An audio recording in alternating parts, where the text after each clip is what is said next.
And we're live. Welcome back, everybody. Back again. Another exciting day in Hex. Another exciting day in Maximus. And especially an exciting day in Poly. We're up to 521 billion hedron pooled with about an 84% bidding budget, putting us at 433 billion hedron available for auction. It's a huge number of hedron. It's basically enough to kick off a huge I think when I looked at it last, it was enough to kick off all of the HSI auctions to account for the starting bid for every single auction. Oh, I forgot to share it on Twitter. Share the link, everybody.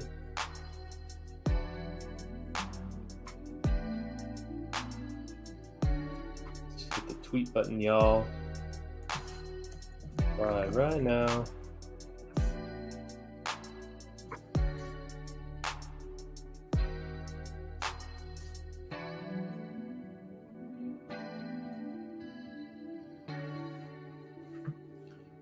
How's everybody doing today? Oh wow, SPF tweeting. I'm sorry. That's the biggest thing. I fucked up and should have done better. I also should have been communicating more very recently. Here, let me share my screen so you guys can see. This is breaking news to me.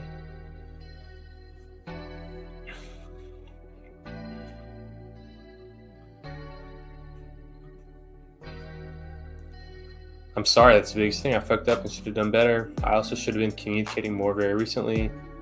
Transparently, my hands were tied during the duration of the possible Binance deal.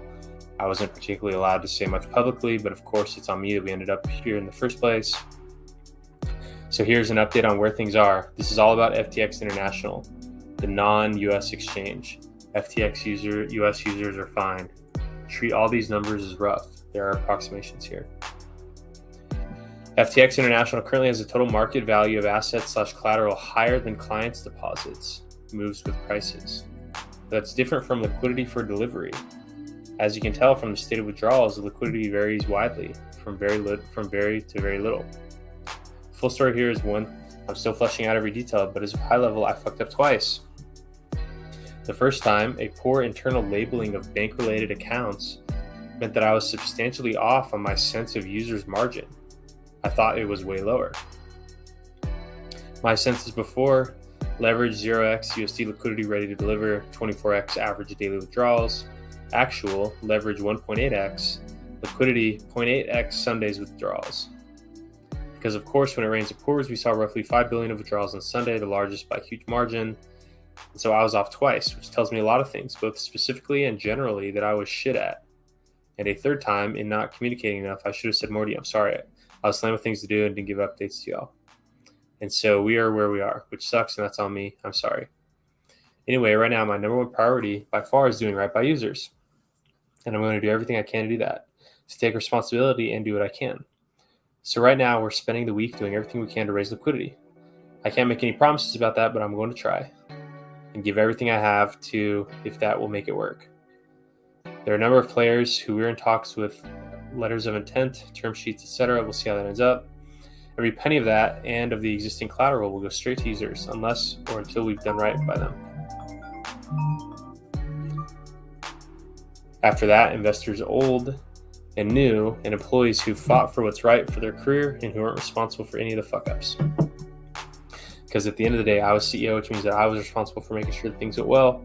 I should have been on top of that. Clearly failed in that. I'm sorry. What does it mean going forward? Not sure. It depends on what's happening over the next week. But here's some things I know. First, one way or another, Alameda Research is winding down trading. They're not doing any of the weird things that I see on Twitter. They're nothing large at all. Bad. And one way or another, soon they won't be trading on FTX anymore. Second, in any scenario in which FTX continues operating, its first priority would be radical transparency. Transparency probably always should be given. Giving as close to on-chain transparency as it can so that people know exactly what's happening on it. All the stakeholders would have a hard look at FTX governance. I will not be around if I'm not wanted. All the stakeholders, investors, regulators, users, should have a large part to play in how it would be run, solely trust. But all of that isn't what matters right now. What matters now is trying to be right by customers. That's it. I don't know why I'm so tired. I think when I put on these glasses, I just start yawning. A few other assorted comments. This is about FTX International. Yada yada. Updates on its future coming. At some point, I might have more to say about a particular sparring partner, so to speak. But glass houses for now. All I'll say is, well played, you won. Wow. Shout out Binance. Not advice of any kind in any way. I was not very careful with my words here and do not mean any of them in a technical or legal sense. I may have not described things right. I'm trying to be transparent. I'm not a good dev and probably misdescribed something. Finally, I sincerely apologize. It's funny.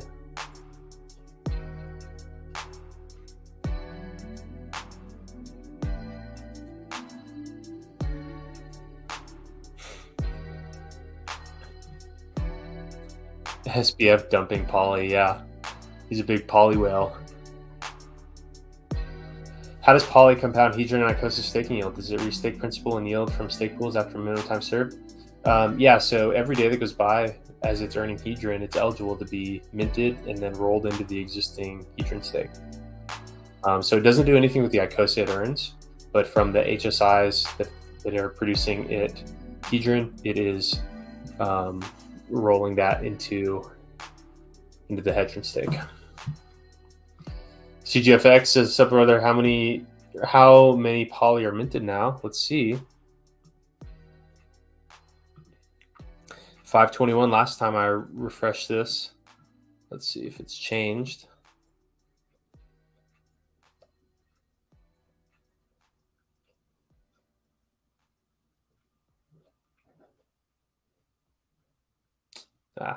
It's in the middle something.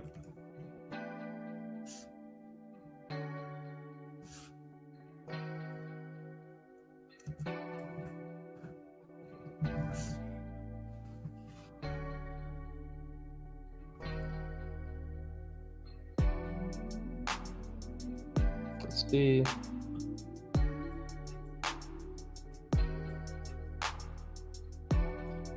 $523 billion. So it has gone up by 2 billion since my my thumbnail was made. 40.5 ETH in the budget for the executor. That's crazy. That is all donations. Yeah, we minted water, but water is literally a pointless shitcoin.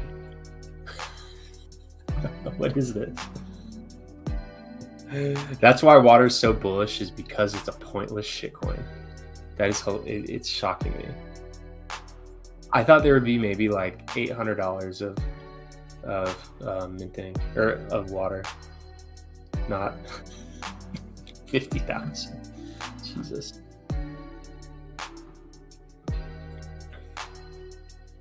But that's also so tiny compared to the millions of dollars that go into the other contracts. Do you know when Poly will be listed on the exchange? I think there's a liquidity pool already. I was just looking at it somewhere. One of these tabs. Damn, 3 days ago. Yeah. Oh yeah. And things really heat up. Things heat up on the last days, anyways. With the regular pools, we saw that a lot of the minting took place after it reached the bigger pays better threshold. We're already in that like max bigger pays better realm. Or no, maybe we're sharp. Let's see. So, well, for the Hedron staking, none of the HSIs are anywhere near bigger pays better. And that doesn't really help. But for the amount that's staked, so if we have, so 523 minus 434 billion, that's 89 billion Hedron are going to be staked. And so that means, and so 89 billion, 89 over 112 trillion, that's 10 to the 12.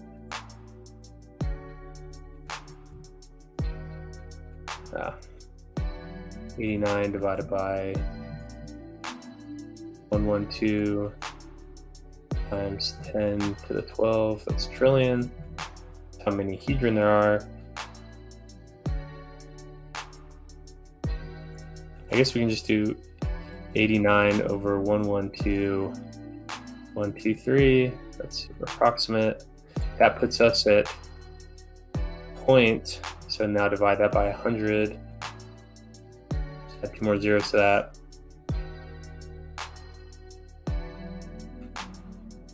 Multiply it by 2 zeros rather. 8,900 over that. That puts us at 0.08% of the total supply. And so when we look at the icosa breakdown, so we're right on the verge of being a shark with the 15% bonus. We're already well past dolphin. And approaching shark level. In order to get to the whole 1% of the whole, for that 20%, you would need to have 112. Well, okay, so this is the caveat is that it measures the supply at the end to see what bonus you got. So the hedron supply inflates. And if you're adding capital, then you're growing too. But it all depends on at the rate that you're growing capital relative to the rate that the hedron supply that this is measured against is growing. But at least what that means is that we're well past the dolphin bonus, which is 10%, which is actually 10%. It's not like the hex bigger pays better where the 10% bonus is really 3%. It's not like that. Like this is a 10% bonus.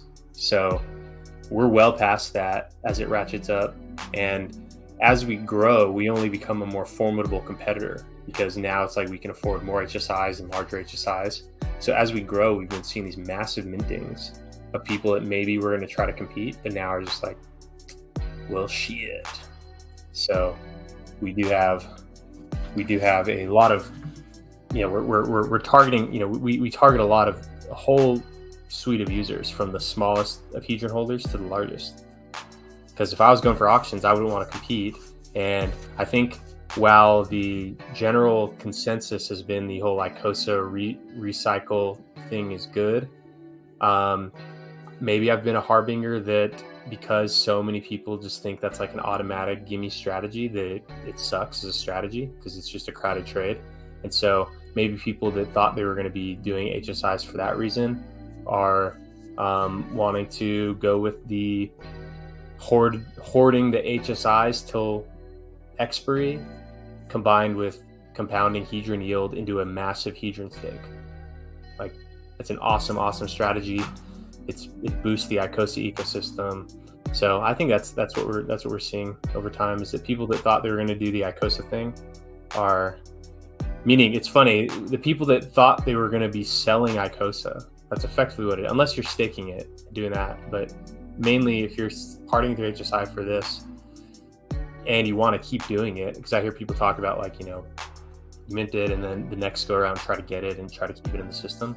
But you got to get that money from somewhere. So, ideally for the icosa's sake, you would want those people to be pulling new money in to be getting that. But, many of them it's like they need to sell icosa at a high price. There's going to be a lot of people competing to sell the icosa at a high price so that they can kind of recycle, that or raise, get cash for that. And so, but also it's like, wouldn't you rather those people just get icosa by buying it? Like if people that are injecting new cash into the system, wouldn't you rather have them be just buying the icosa? So I've pointed out why we specifically chose the hex stake plus hedron stake compounding strategy, and perhaps that people were just simply persuaded by that perspective, and that's why we're seeing a whole lot of minting. And not too many salty critics. Most people that are salty about it, it's like they're not mad at Poly, they're just mad at themselves. So, you just can't relate. What's going to happen with the hedge price throughout the next few days? Will it pump or be a sell the news event? Well, I mean, if you think about it, since this day has been known for so long in advance, a lot of the pump that is caused by people buying Hedron in order to participate, a lot of that pump has already happened because it's the buying that pushes the price up. The burning maybe makes it easier to maintain the price, but the act of the burn happening, the price action as a result of the burn happens weeks before, as the Hedron is bought, that ultimately gets burned. Because once it's bought, it's like basically as good as it's burned. Because if someone buys it and then they're just waiting until the event in which it's burnt, then the upwards motion on the price has already happened. And so I think that it's a kind of a sell the news type of event, and maybe the selling of the news has already been happening. Let's see if we still have the Hedron. Yeah, I mean, we're definitely gonna sell the news, combined with just like a structural double top, like maybe just as price hits these levels, the massive Hedron whales that are really just the biggest hex stakers who just make so much every day that they don't give a shit. The hex price is down, so rather than selling hex, that they're selling Hedron. What this shows is that as the Hedron price reaches these levels, that many people view that as appropriate selling opportunity. And so that is a tough structural pattern to break out of. But every day that goes by, luckily, it becomes more and more scarce. But still, I mean, it's kind of like a long road where the Hedron, because what we've gone through about 1,100 days in hex.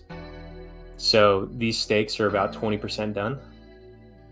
So all of the Hedron that has ever been minted by these mega early OG hexagons who got in at 1,000x lower price and 2.5x lower T-share rate and got the Hedron launch bonus, those people, if they have sold all their Hedron, which maybe they haven't, so they've sold some percent, but at most they've only sold 20% of their total. So like every additional, like what day we're on, like 1,100, every additional 1,100 days, that amount of Hedron from those OG guys who may have sold by now has been replenished. So that just needs to be met with new buyers. The burn can kind of help, but it's a little bit limited in scope at what it can really do. Cryptographic says, I wouldn't be surprised if it's a 180-day stake. 180-day stake. Yeah, I mean, let's see. That would put us at, well, so we're already at 180-day stake. Because that's the length is measured at the start, but the payout is actually, the bonus is measured at the end. So we're definitely going to be in that. We're already at like 0.08% of the Hedron supply as of now, right? 89 over 112,000. Move the decimal over, bam. Yep, and then so we are already at the dolphin for the 180 day, and we are approaching being a shark. So,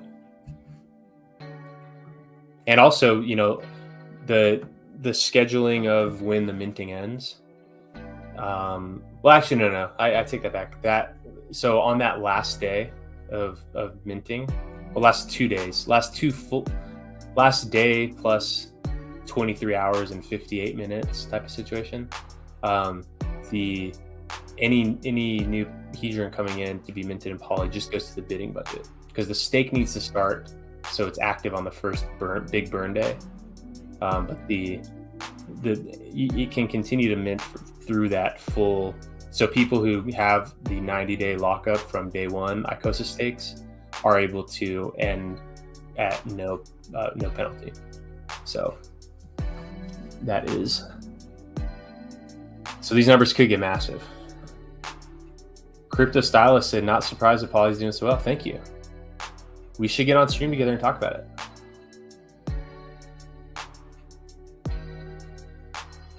In Vegas. She was the most knowledgeable person that I spoke to about the topic of team and the perpetuals. It was awesome. Oh, hey, I haven't seen your name in a minute. Good to see you. Hey, Dipcatcher, just some quick math. There's 70,000 T-shares to be bought. The min bid to all those T-shares only 400 billion hedron. Yeah, so let's take a look. Let's look at the numbers.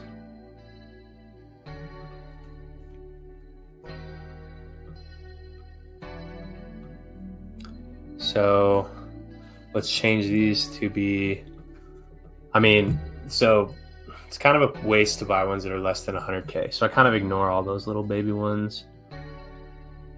100K. So let's just look at the ones that are between 100K and start. Let's just do the full range. So like a big ass number there.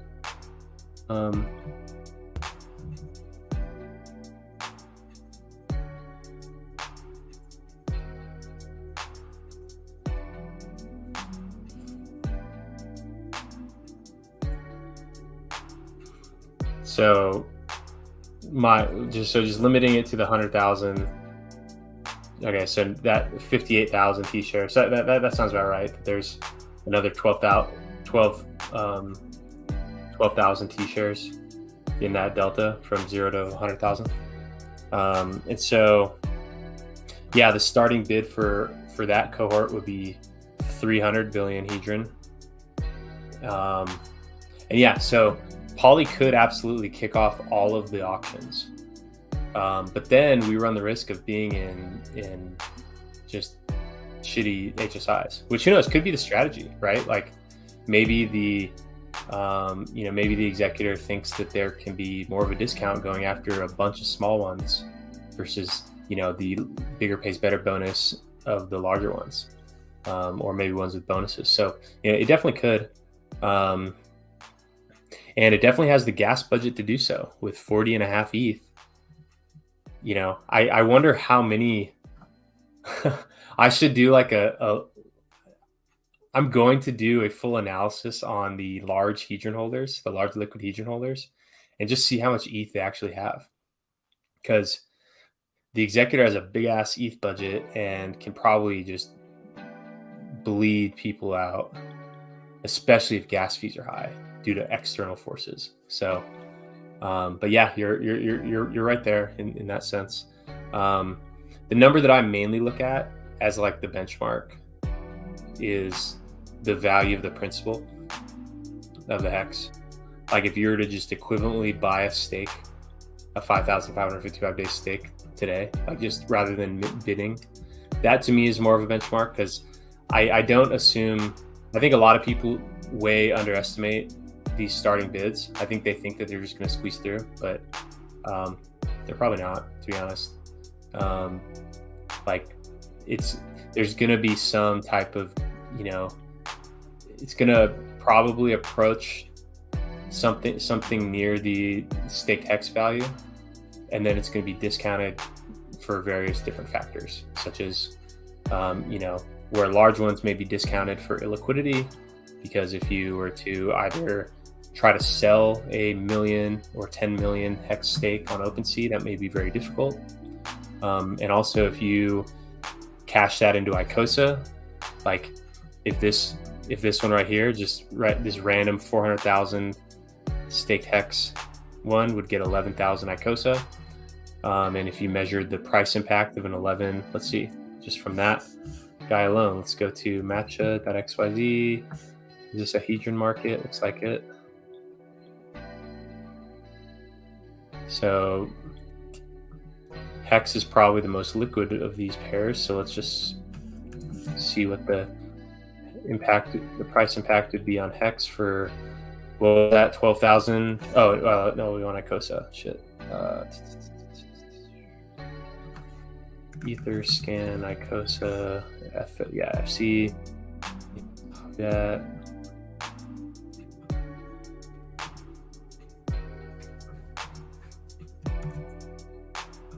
So obviously this price impact isn't necessarily particularly useful, because it's like it gets absorbed by new buyers, and that's not so bad. That 3% price impact on that.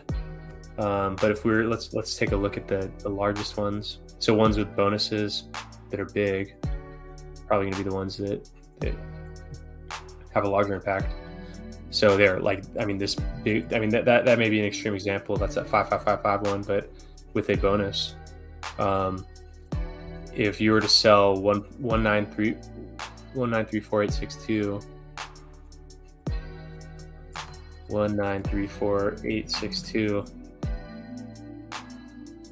literally like 99%, like there's not the liquidity to support that. And so for one of that large, perhaps, because that's one mechanism for selling it, and then the other mechanism for selling it would be on OpenSea.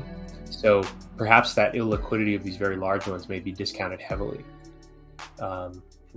So that is, whereas a very small one, like something that's an order of magnitude 10 times less is, 3 times as liquid. That's still can barely get out, but 100 times less, you see barely any slip. I mean, still that's significant slippage for a $20,000 sale. So that's the kind of, that's the benchmark, right? When you're thinking about the liquidity of these baskets of HSIs.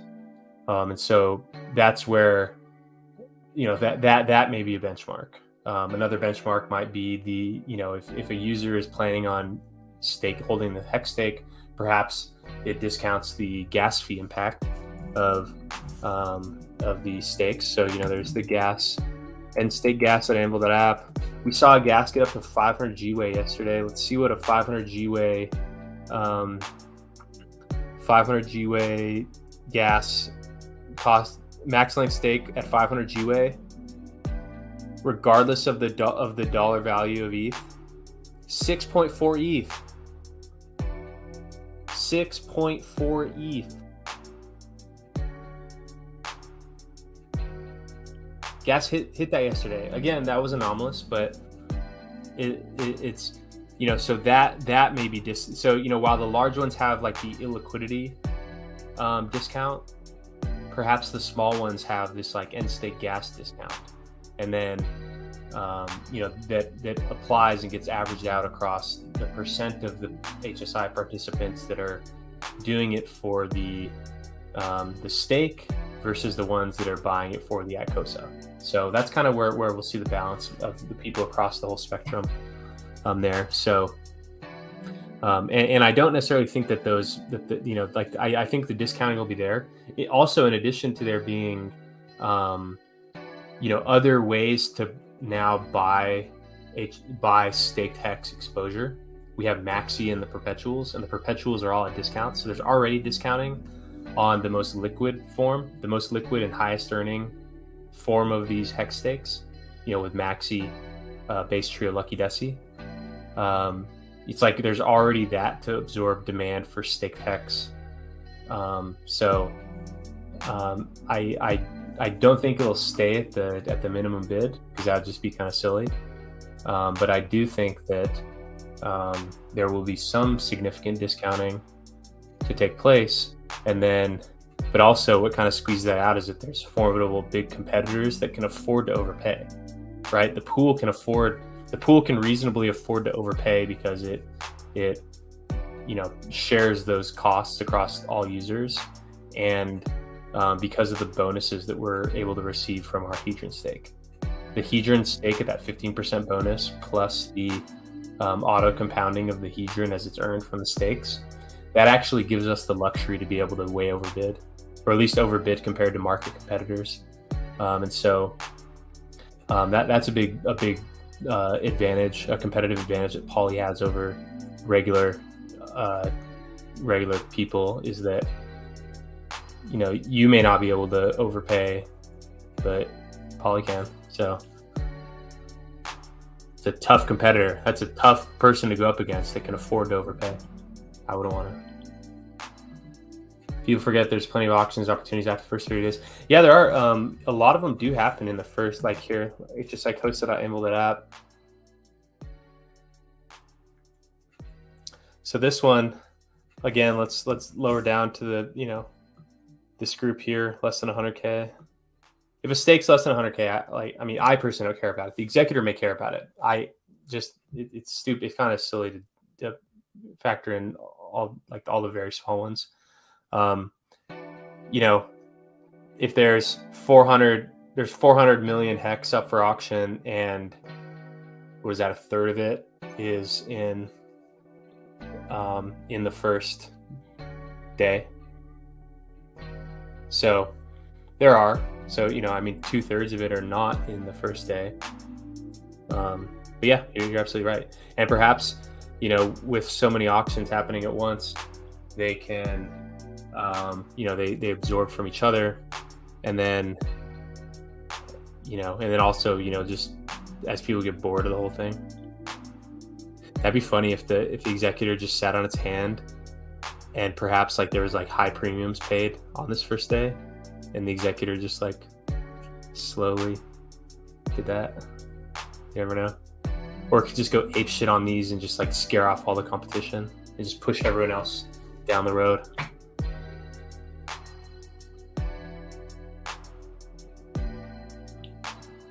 When's the last minting day for Poly? Sunday. So Sunday until Sunday ends UTC time. So calculate when the UTC day ends, and that will be your Sunday. Hex crystal meth, I take it you can add your balance as many times as you want for the cutoff? Yes. Until Sunday afternoon. Camera Club says, love your work. Thank you. Let's Steph stream together soon. Yeah, I'm so down. If you can't beat them, join them. That's what I said. Camera Club says, stream with the stylus. Kimchi premium. Don't forget Poly's available on multiple. Oh yeah. I even forget it's available on multiple chains. I think tons of these HSIs won't be bid on because of more desirable ones at the top. This could be a distraction. You think every single stake will be bid up to the stake hex value? I think they will at least be bid up to the icosa value. And I think that they will be bid up to the value then discounted based on those things I cited there. But yeah, I don't think they'll all get to the par value, but unless the executor just runs the whole thing up, just blocks everyone out. Because when you look at this, so that's for the 100. Say we just go for the ones between 100K and 1.5 million, and with launch bonuses. Let's see.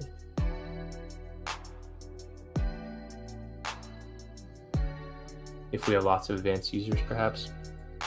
Yeah, there are very sophisticated players, and there's definitely private pooling going on. Okay, so the value of all the staked hex, the principal value of the 69 HSIs between 100K and 1.5 million hex principal that are coming to auction is half the bidding budget.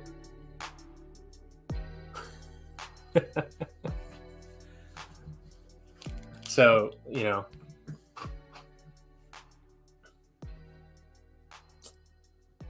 could happen.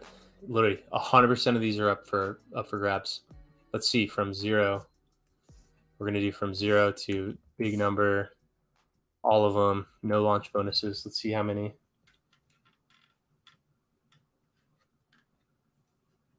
None of these HSIs are safe.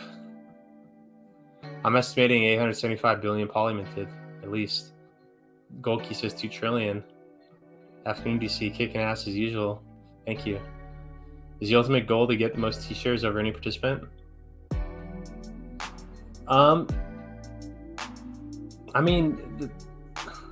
It's hard to say, right? Because it's there's T-shares and there's T-share days and there's, Hedron mintable, and then there's all those things to consider. Perhaps, what if the executor decides that they think that Hedron is going to the moon and they simply just don't bid? They're like, oh, Hex is going down in order of magnitude relative to Hedron. We're just going to keep this. We're going to keep the Hedron and just stake it. What if the executor made that decision? And what if they were right? So it's it's not there's a particular goal, because the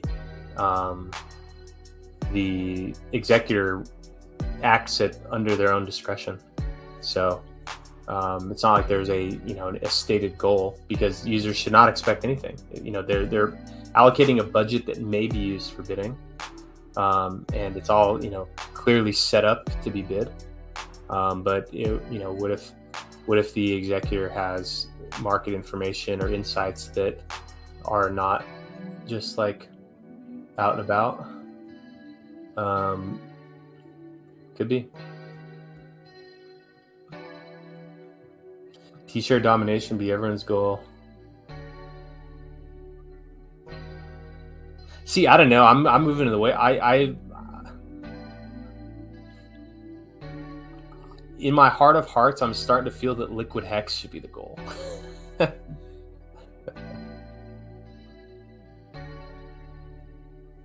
Well, also that's because if you're getting started, you need your nest egg. But now that we've have all these pools, it's like I feel like my T-shares are covered. I feel quite satisfied with that, but I hate being scammed into cutting edge crypto stuff. Alex tweets, if you're building a blockchain product, the product can operate without active external input. Why are you building it? I think he was talking about the exchanges. And no, I mean, like I said, that it's the active external input. What would happen if the executor did nothing? It just turns into a big huge stake pool. And that is amazing. Like, that would be awesome. 20% bigger pays better. Massive domination of the stake pool.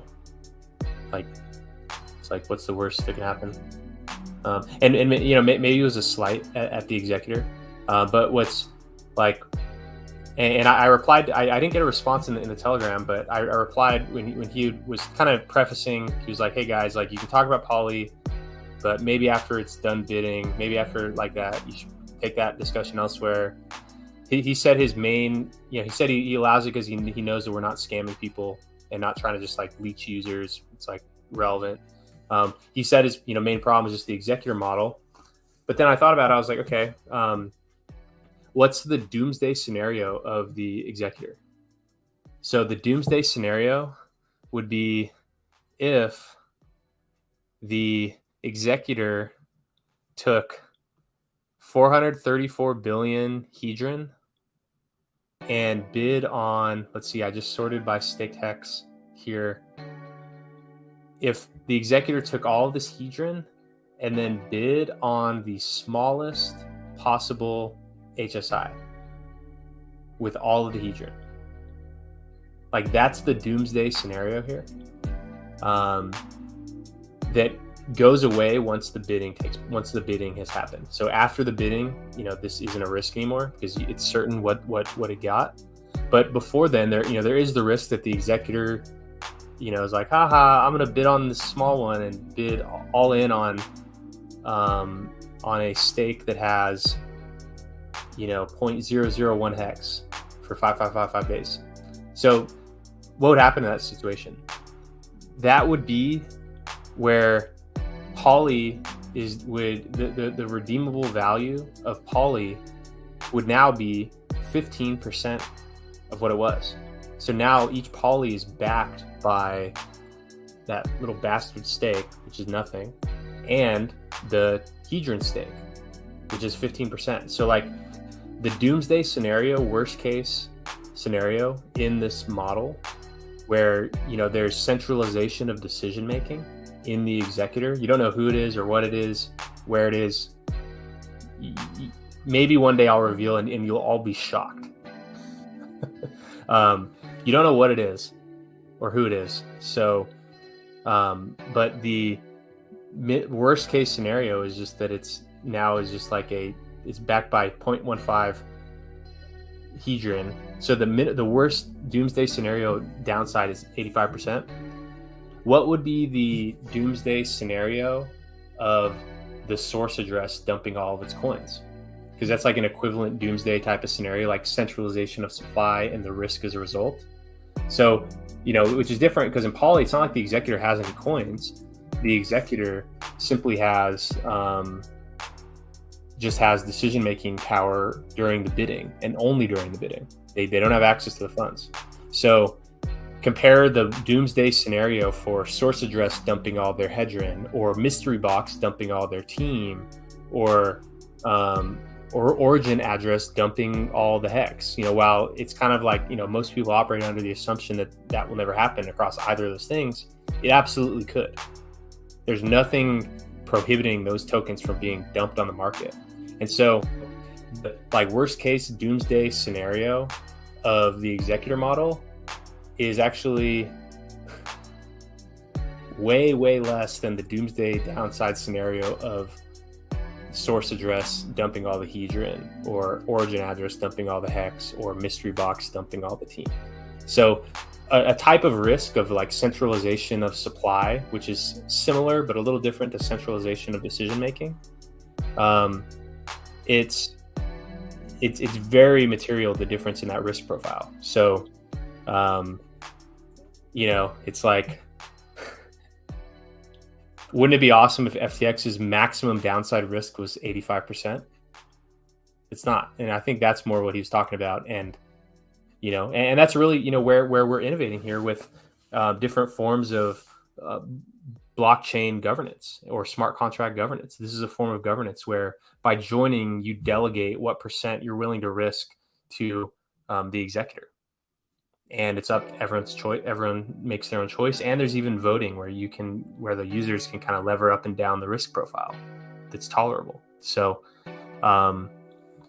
that's that I think is a huge innovation, and it maintains benefits while limiting risk, and that's amazing. What more could you ask for? So, I personally think that because of the limited scope of the active external input that's maybe associated with the executor, because it's quite limited, I think that we did it perfectly. It's perfect. T-shares and hedron bonus rules. 33 watching, stream for 30 minutes, Def Illuminati. Could be more like the Chill Illuminati. I love your work in charts. Do you happen to have one that shows the poly price if it spent all hedron and won all the available auctions? I have no idea. That's a good question. Yeah, that is a good question. I don't know. What's the executor IQ? Oh, just a joke. I don't know, but there's something mystical and hyperdimensional about it. So, which may be more impactful than IQ. There's a lot of high IQ people that don't have a goddamn clue. So, IQ doesn't necessarily always help. I'd prefer to have someone who's just like really savvy, cunning, patient, funny, resilient. I'd rather have those traits in somebody than someone a high IQ. It's like all the smart people I know are not all the smart people I know. I know some very effective smart people, but like a lot of really smart people are just not particularly effective. And so it's like cool that they're smarter. It's cool that they have like vast technical skills. It's funny, a lot of even software developers that I know are like, it's like they're clueless. It's like they're so technically skilled, but they actually it's like they channel all that technical skill at like the wrong problems. And so it's like, okay, just how smart are you? I would be on the side of liquid hex and shorter 10x bonus stakes versus poly price. Nothing just makes a stake. Oh yeah, well, so I mean that would just be basically be like it's fully backed by all the hedron, and then then it's earning at that 20% bonus rate, and then if you just estimate the icosa earnings and the hedron earnings over the whole period of time, yeah, very hard to say. I guess stake would be the primary function on ETH dub for poly. It's going to be good compared to both chains. Yeah. You guys are welcome. 40 million is me. Wow, man, you made the difference. Spread amongst those 100K to 1.5 mil will launch bonus exercise and that have current spot. I don't think it's for the rest of me, but on each case once up there, no bids on it. Yeah, I mean, but also it's the the pool can afford that because they all kind of get bundled up. It's like it'll come out to like an average T-share day price per hedron bid, and that will be one measure of the value. And so perhaps because they're bundled, they kind of can blend into each other a little bit better. But yeah, top HSIs will probably have several 5-minute rebids, which took a lot of hedron constantly to keep up with, whereas the only slightly less desirable ones maybe get a little no attention. Yeah, oh yeah. See, everyone's like, oh, what if someone just like bids one more than the executor? I'm like, what if the executor bids one more than them and then suddenly drops off? It's like, fuck you. Can snipe them perhaps. What's worst case? Executor missed chance to bid on a few of the most expensive single size. You think it'll go into a discount price? You mean poly versus hedron? Maybe. Just like like whenever the minting participation is huge, one that's, there's a lot of people just looking for a quick flip. So that's like one category of people who may be actively selling in a very short period of time. But two, all the demand that's going in at 1-1 mint rate, that's not pushing price up and it's not injecting liquidity. It's only injecting sell side liquidity. And so, this one was the shortest mint phase. We had Maxi, which was only a 14-day mint phase. We had the pools, which were 21-day, and now this is a 7-day mint. This one maybe has a little more urgency than the others because there's like critical time sensitivity to it. But a lot of the demand is perhaps getting absorbed here. But also on the other hand, there's a whole lot of hedron stakes that end days after the minting. So I don't know. There's kind of a couple different factors in there. I think there's another stream going on right now. I think the Cabana people, what they've got going on.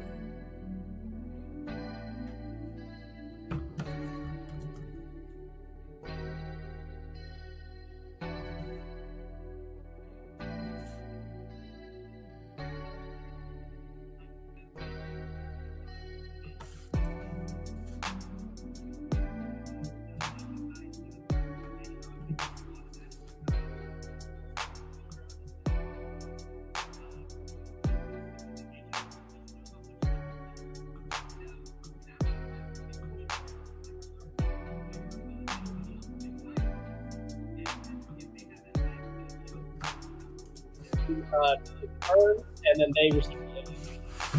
Now, at the very end, is sniping available, like eBay auctions or something like that, where you wait for the literally last 5 seconds the guy thinks he's won, and then you fire off your bid, raise your gas price, and all that? So there is in the last 5 minutes, if everybody tries to snipe, basically, a 5-minute timer will restart.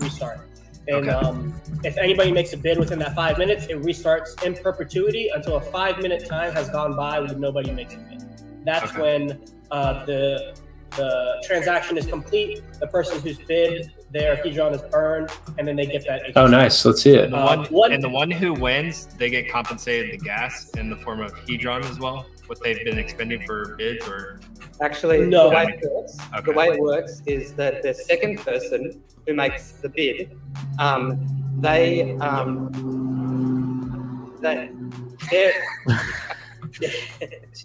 their hedron, that transaction means that means hedron to pay back that first person.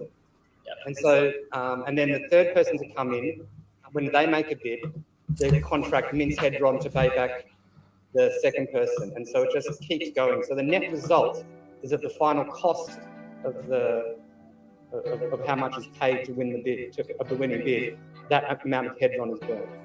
Yeah. So when you make a bid, you're burning your hedron, and then if somebody had a bid before you, you're reminting their previous bid for them, all within that transaction. Yeah.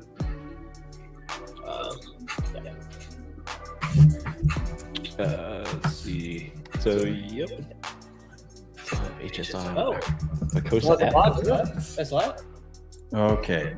Okay, everyone watching my stream, go to the chat in here Oh, and say, bring Petra up. Yeah, it's live. That's Crash crazy. the app. Nice. I mean, this Okay. is something that everyone's been talking about for a while because the UI on the Hedron.pro app was basically not usable. So now that we have, it seems like we have a functional UI for the auctions. Now everybody. There we go. $67.99. It is all up there. Beautiful. Let's go. That's crazy. That's exciting. All right. Anyone want to bid on a current bid for 22 Hedron? Well, you can't bid yet. You can only bid, it says, in 3 days' time. Isn't there one? There's one up for auction right now. There's 200 Yeah. hex one off for auction right Anyone now. feeling like spending a lot of money? The current bid is 22 Hedron. we got high rollers. Treat yourself. Anybody have a link with a dummy wallet they can throw in the room and I can pull up? If not, I'll. I can do Man, that. connect your real wallet, bro. That's all Yeah. good. we won't look. I just won't look. Yeah. I know Alex has been working his butt off to get that ready. Yeah. What's Congrats, that? Alex. Yeah, this looks so good. Walk through this a little bit, whoever's driving, but just pretty much the basics of what we're looking at here for the people in the audience who can see, and maybe for those who are just listening to the show. Yeah, for sure. So this is obviously the new auction website. So you normally have your icosa, hex, and hedron tabs where you can do like hex stakes, either native or HSI, or you can work with your icosa or hedron stakes. And now we've got this new. You name it. Such a good UI. It is. It really is. And so now we've got this new HSI auctions tab, which is awesome. It's got everything displayed. So it's going to show you the stake days, so the max length stake, how many staked hex, the amount of staked T shares, if it's got a hedron bonus or not. That I don't think we've talked about it all really yet, which is super interesting for these auctions. It shows you the mintable hedron that you get if you win the stake and what the starting bid is. So there's lots of information here. You can definitely get very prepared in advance. And there's 6,799 auctions that are set to come up over the course of the next probably 90 days or so, but over 2,500 are, is 2,400, 2,500, somewhere in there, guys? 2,400 first day? What is it? 2,400 auctions? Was it 24,000 t-shirts. 24,000 t-shirts? I don't know about auctions. Yeah. Yeah, about 2,400 auctions, I think, roughly. And That you're going sounds to come about right. here, something like that, anyways. And then once this is live, like there's a live one down here. Essentially, this is what it's going to look like. It's going to show you the stake text, the number of days staked, the stake shares, if it's got a hedron bonus like we showed up here. And then this is going to start where it's going to have the auction end. It's going to have a countdown timer. And once this is there, you can go in here and click bid. And then you could use your hedron to bid on this stake. Yep. Yeah, Pretty straightforward. pretty straightforward. Looks great. Yeah.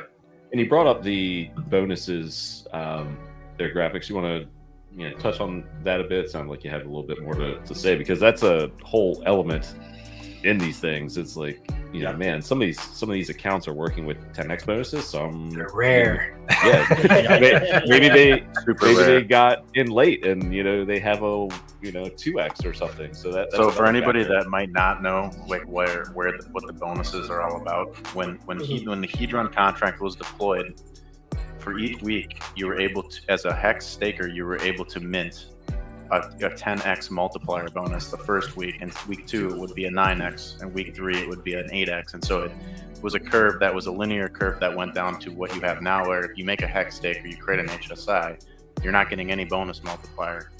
So what happens is, over time, as those stakes that have these huge multipliers come out of existence, the inflation rate comes down drastically, which compounds the burning effect of Hedron itself in order to purchase those 10x multipliers that are for sale. So it's really just a race to the finish as far as like who's going to have the most minting power in the future. And so this is what's really driving this ecosystem forward and creating value for people around Hex. Yeah, Absolutely. 100%. And it's interesting to these auctions too, because it's speculative value that's added into the stakes that are all there, as far as how much people are going to want to bid on them.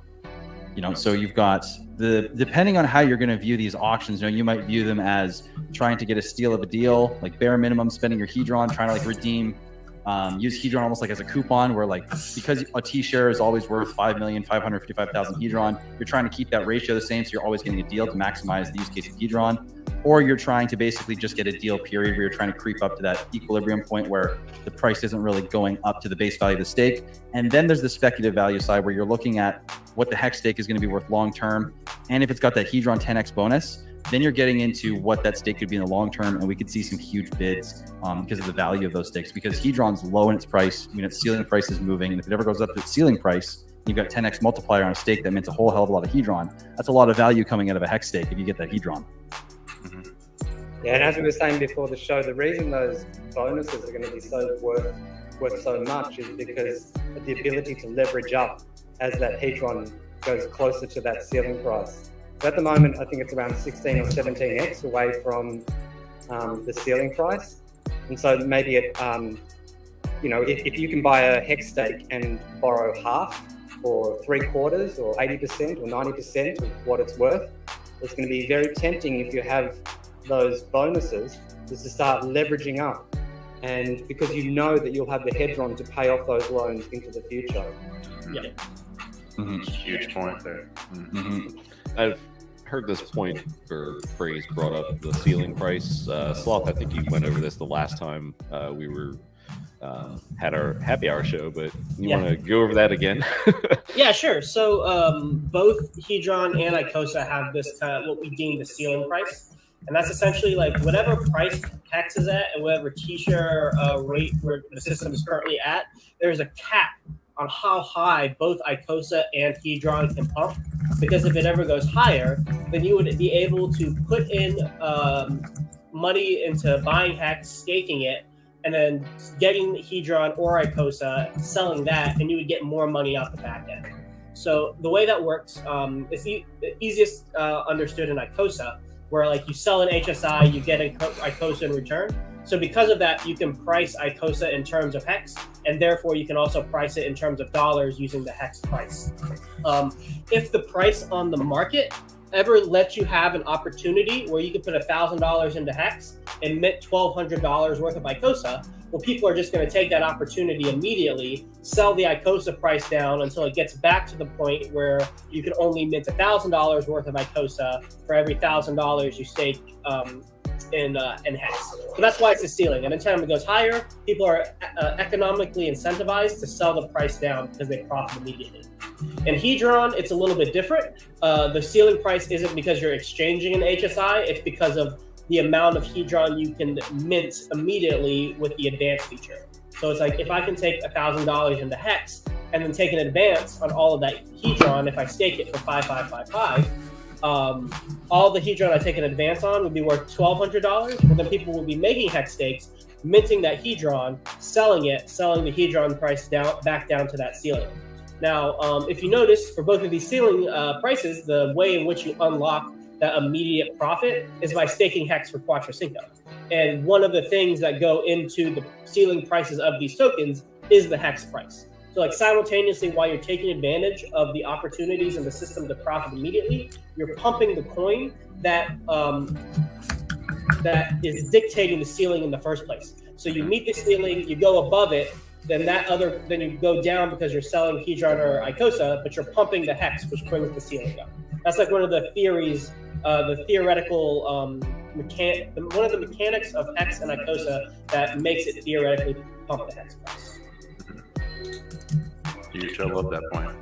This is all about pumping the hex price, and you can see that when this inflection point happens in the charts, like it's what's happening right now, and hex starts to be the leading mover in the bottom of this bear market over the next however many months.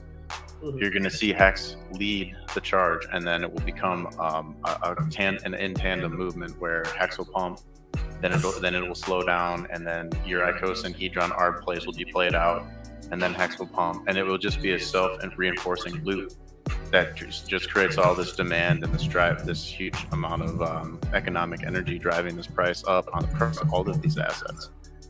Hex is starting to have its own Bitcoin moment where it's like the one coin that's traded, 95% primarily on chain, and now it's backed by a ton of derivative coins that is 100% traded on chain. So it's like a first of its kind Bitcoin 2.0 movement that's happening.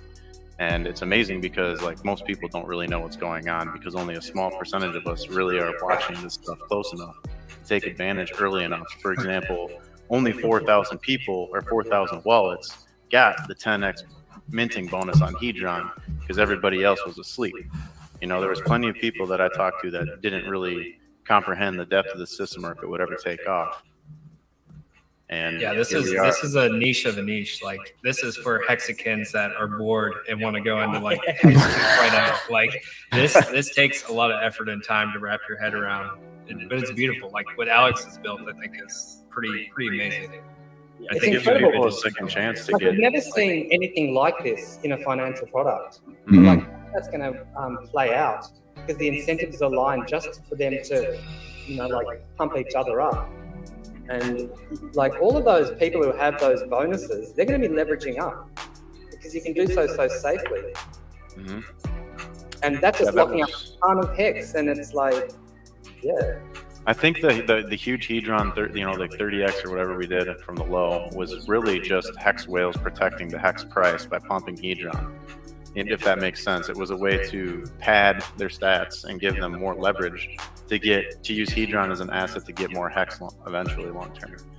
This is the play that's being made. Yeah.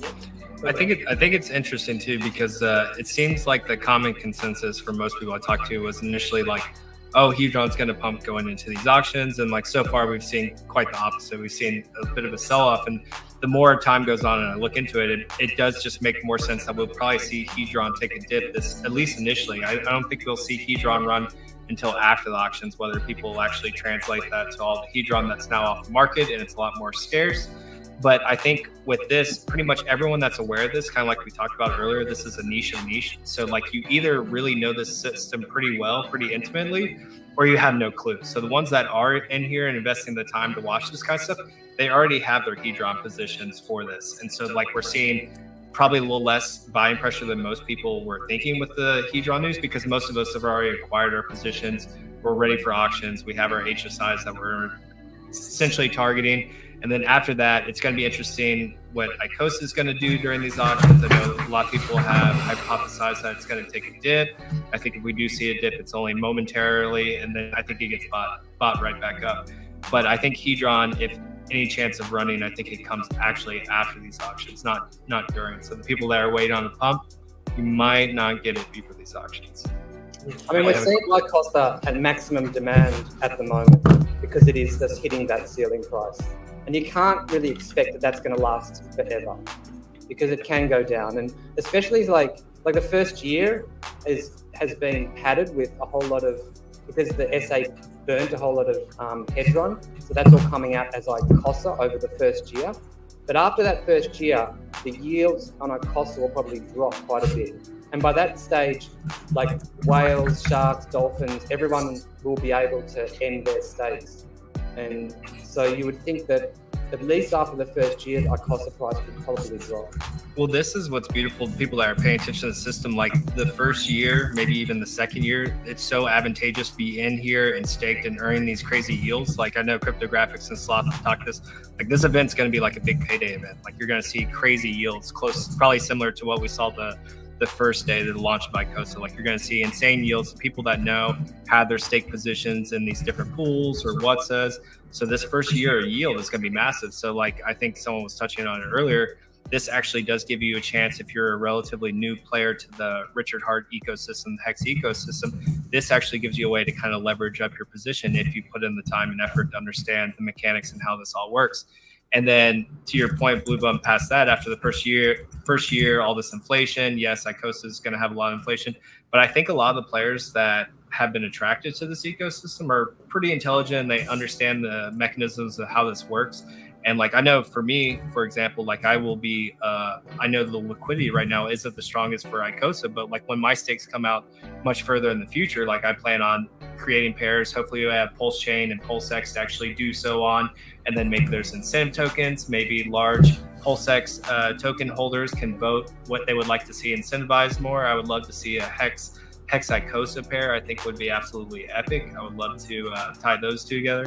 But there's a lot of cool stuff coming in the future. And I think the people that understand the system the most aren't necessarily going to dump on the open market and the larger players. Maybe some of the smaller guys do, but I think people will take the opportunity when those dips do occur, and they'll be short-lived at best.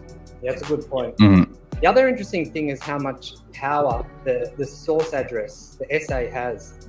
Because apart from having a ton of headroom, because they ran the Watson pools, they got paid in USDC, Hex, Maxi, Couple different coins. Couple of different ones, but like, so it has the ability to keep like funneling fuel, like taking that hex that it has, which is probably not going to sell, and what else is it going to do with it? It's not staking it, so like turning it into HSIs and fueling the icosa,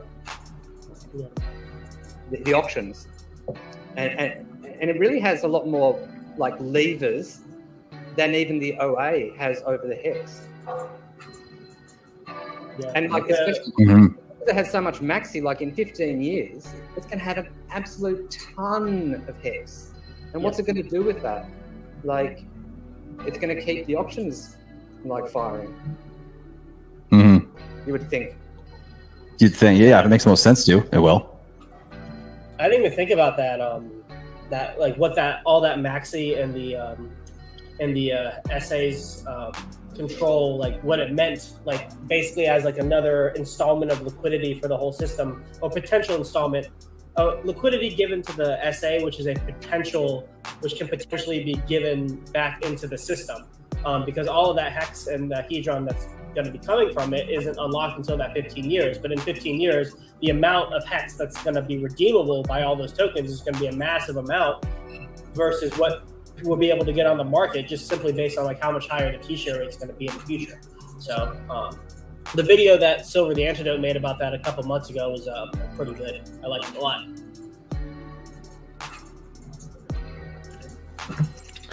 Indeed. We have questions in the chat that I've been keeping a log of, so I'll just bring them up whenever there is a lull in points being made or discussion. Michael Light, kind of like a general question: why would people want to compete for HSIs?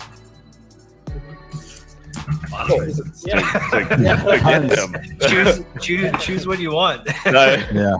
And HSI is a hex stake, so you're competing to get a hex stake, and potentially at cheaper than you would be able to buy on the open market. It's a simple answer.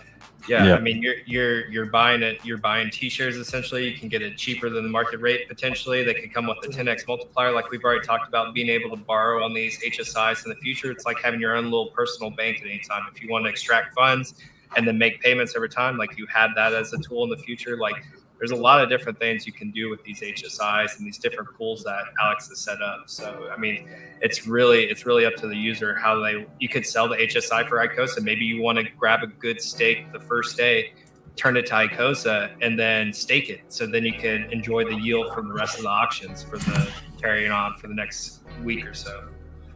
And there is also the ability to obtain T-shares without having to go through the market, which is pretty important for larger players. Like if you have, I tried. They're scared of poly.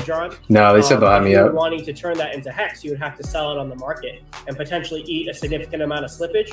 Well, now you can exchange that free hedron you got for, the people who are getting this hedron are large hex takers anyway, so presumably they at least want more hex going into the future. So now that they can get those T-shares, that hex that they want, without having to hurt the price chart of the asset that they're continuously getting dripped to for the next 15 years. So that's pretty unique. Being able to get T-shares without having to go through the market is a cool dynamic. We also saw a lot of people using it as a way to do over-the-counter like deals. Like if you want to sell a whole lot of hex to somebody, you Corey just asked, we have diamond hands for poly. Not yet. And then sell it to them through a market, and it's all trustless. So it's a great way to do it. Can you go through a bidding process for little guys might want to try to bid? And when it comes to like the actual deals that we're talking about, like defining even the word deal here is pretty important, because we need to understand that a deal doesn't mean like a little bit less in percentage. Like currently, I just did the math in the background here. It's like 17.5 times cheaper. So basically you're paying 17.5 times less if you get us one of these at the minimum bid, currently based on the prices of Hex and Hedron right now and the T-share rate, versus what the stake actually would cost to make. So if you can scoop up one of these HSIs for close to the minimum bid, you are getting one hell of a deal. You're basically getting 17 times more purchasing power for every dollar with T-shares. You could get T-shares that you couldn't normally afford with your Hedron tokens. So, I mean, and the thing too here is like, these auctions don't just last a day or two. There has been auctions going on the entire time the last 90 days have been going on. Like the brunt of these, like the big exciting moments, obviously going to be day one, because you got a brunt of these auctions. You got the most auctions in a single day. That's the catalyst. Right? But there's going to be 90 days worth of auctions going on. And if you're thinking, oh, I'm not going to miss out because of all the whales or poly or anything like that, like just wait, just be patient. You'll be able to find one that'll slip through the cracks more than likely with 90 days. There's going to be waves of these too in the future. So just, yeah. If you go to hexmodel.com, there's a drop down menu that'll show you exactly how many T-shirts were sold at every single day, and you'll still see deep into September and October, multiple hundreds of T-shirts were still being sold. And like I keep an eye on like how much volume is going through the HSI buyback mechanism. And like it's still like most days minimum 4 figures, if not 5 figures of dollar value every single day is being sold to the icosa contract. And all of that is just projected. You can take all of that and be like, okay, this is how much liquidity we have for the next 3 months. And that's not even taking into consideration the whatever the recycling rate will be once the liquidation auctions start. Like it may be a high percentage, it may be a low percentage, but some percentage of these HSIs will probably be resold back for icosa. And so that just again punts it out for another 90-day cycle. And it gets more Hedron burned, which incentivizes more icosa and Hedron to be staked. And it's just this crazy loopy system. Yep. I love my icosa pool. I love it. Yeah. And hey, fun fact right now about the icosa versus Hedron pool. If you're thinking about staking, you've got an interesting dilemma. You've got basically if you think about terms of share pool. Oh yeah. Okay. Maybe I should stop.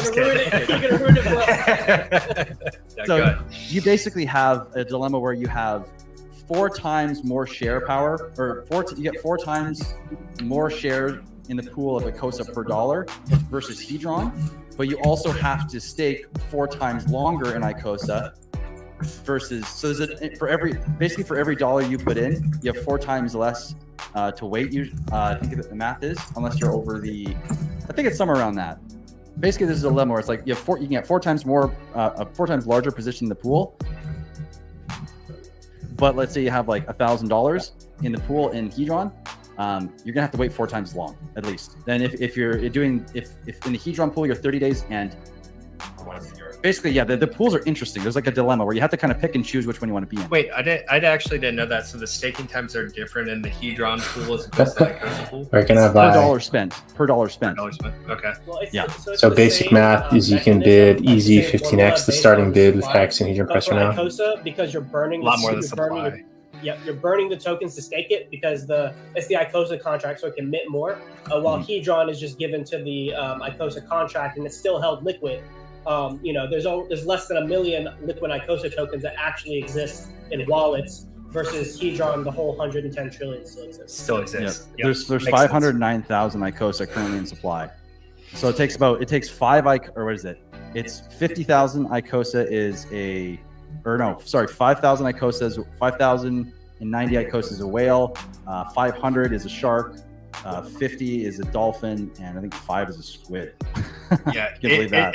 It's kind of funny to me because I kind of view, like, I love all the pools, but I feel like, to me personally, the Hedron pool was just essentially the lazy man's pool for anyone who didn't actually want to look in this ecosystem. It's like, well, I have all these stakes that mint me a lot of Hedron. Maybe they're holding on to it, but like, okay, let me put it to work. They just dump their Hedron in, good to go. Like, I mean, it's funny. We saw it even with Godwell. He just came in with a massive amount of Hedron, dumped it in. I was like, oh, please, thank God, just stay on icosa for 1 year.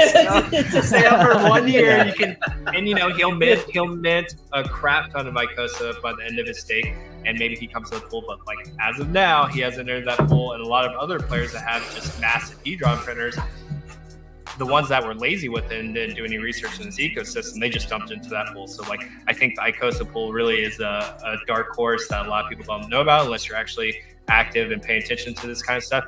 And then even the Whatsas, it's kind of, that's a little bit more of a difficult play because like, they're done. There's no more that's going to be minted. And you guys can correct me if I'm wrong, but I'm pretty sure those are all going for pretty solid premiums on the open market at this point. So at least. And one more. Yo, I saw somebody pay $18 for 100 point Whatsapp. And if you think about 1,000,000 points was $1. Like, I think people just aren't doing the math. Is what comes out when that comes down. They just see Watsa and it's like, oh, yeah, fine. This one's cheap. There's also a really interesting dilemma with whether, like, if you do have a Hedron stake, whether to, and you're collecting all of this icosa, whether you end that stake to get the icosa to stake that. But the problem is that if you end the stake, you're losing how many points you have. And if you want to restake that, you're going to be getting less points because it's based on the hex T-share rate, divided by the hex T-share rate. So you're really going to have to start calculating whether it's worth ending a stake to restake or whether it's better just to keep adding to your stakes. Mm-hmm. Yeah, and I mean... Yeah, and even in the future too, like if you have like 180 or 270 day stake, and we've got these waves too. I mean, you kind of got to think about whether it's worth it to stay in the pool if the waves are looking like they're going to be a little big before you're going to leave the pool, or if you want to stay for a couple extra days and let the auctions go, or if you want to get out and do whatever with your funds before those auctions. There's a lot of interesting things. Like, do you just leave it in for a while? Because these are minimums we're talking about here, right? You don't need to ever take your stake out. You can leave it for as long as you're alive if you wanted to.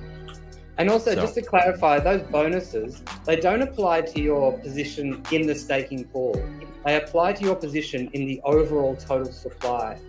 And there's a difference between Hedron and icosa, in that Hedron, when it's staked, is not burnt. So people are going to have a much smaller position of the total because of that. Whereas with icosa, that is burnt when it's staked. And so people are going to potentially be having a lot bigger positions of that pool, and therefore bigger bonuses. But your timing, it's essential that you know your timing of when you pull out. Like if it is always important. That's it.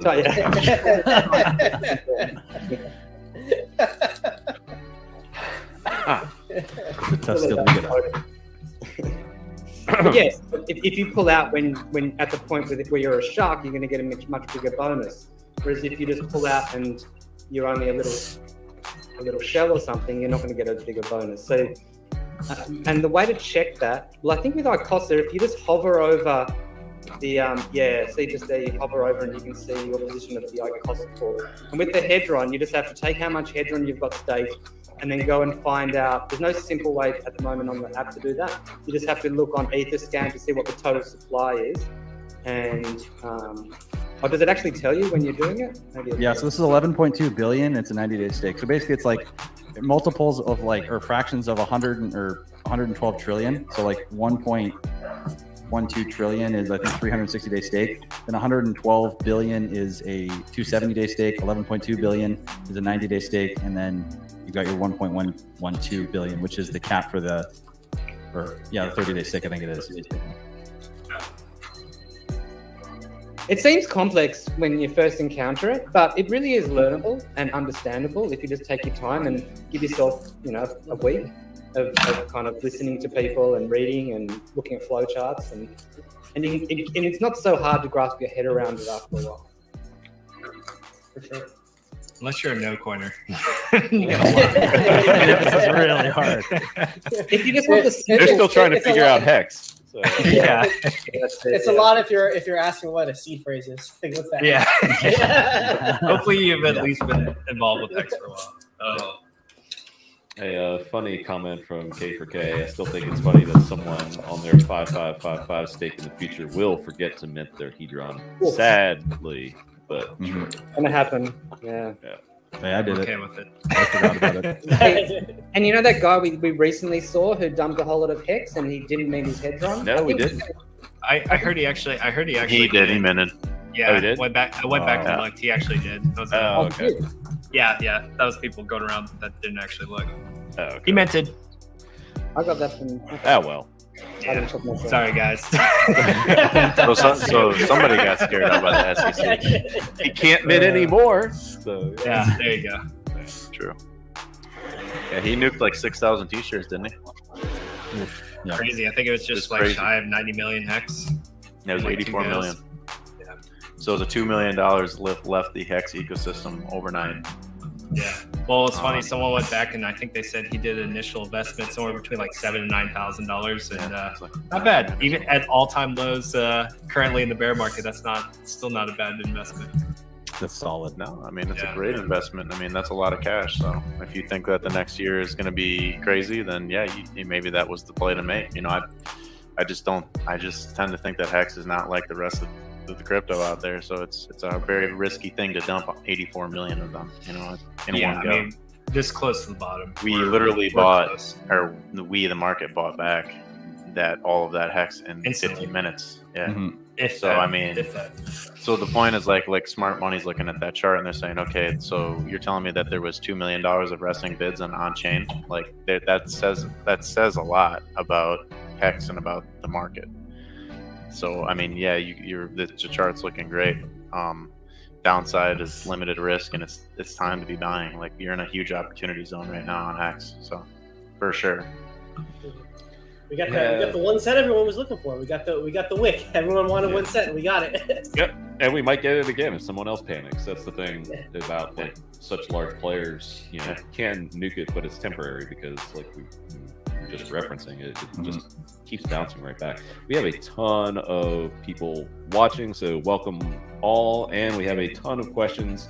I keep asking away, guys, because I am logging all of them. The way the back end of the platform is now, it's great because you can kind of star them, save them all. Shout out to my man Hex19. Good to see you again. How can I identify my HSI that is in the auction? Hi guys, good to see you. I was wondering if Alex put in like a search feature, because I know the HSIs had like they had ID numbers next to them, but is there an actual search function, or is there a way to order these? It'd be nice to order them too. I know hexmodel.com is great, but finding these might be difficult. Alex, I need a search feature. There we go. 3 days. We're gonna make all of our recommendation lists right now. Yeah, Very search good stuff. feature. I need to be able to reorganize these into the different categories. Come on, Alex. It's gonna suck having to go through a couple thousand of these if they all get launched day one. Mm-hmm. Wonder if you can Jackal, just, is this true? 80 million dumper. He bought back, and I heard that, but I didn't confirm. I haven't confirmed it. More questions. What's up, K4K? That's not a question. I was putting up his comment there. Questions. Next one. We got the Michael's question. I mean, this is a one of perspective from Black Pepper. Is 10,000 icosa staked a good start? I mean, that's more than $10,000 worth. So what's it to you? I mean, that's probably a lot to some people. I think it's a good amount. There's no right answer. I mean, you're earning.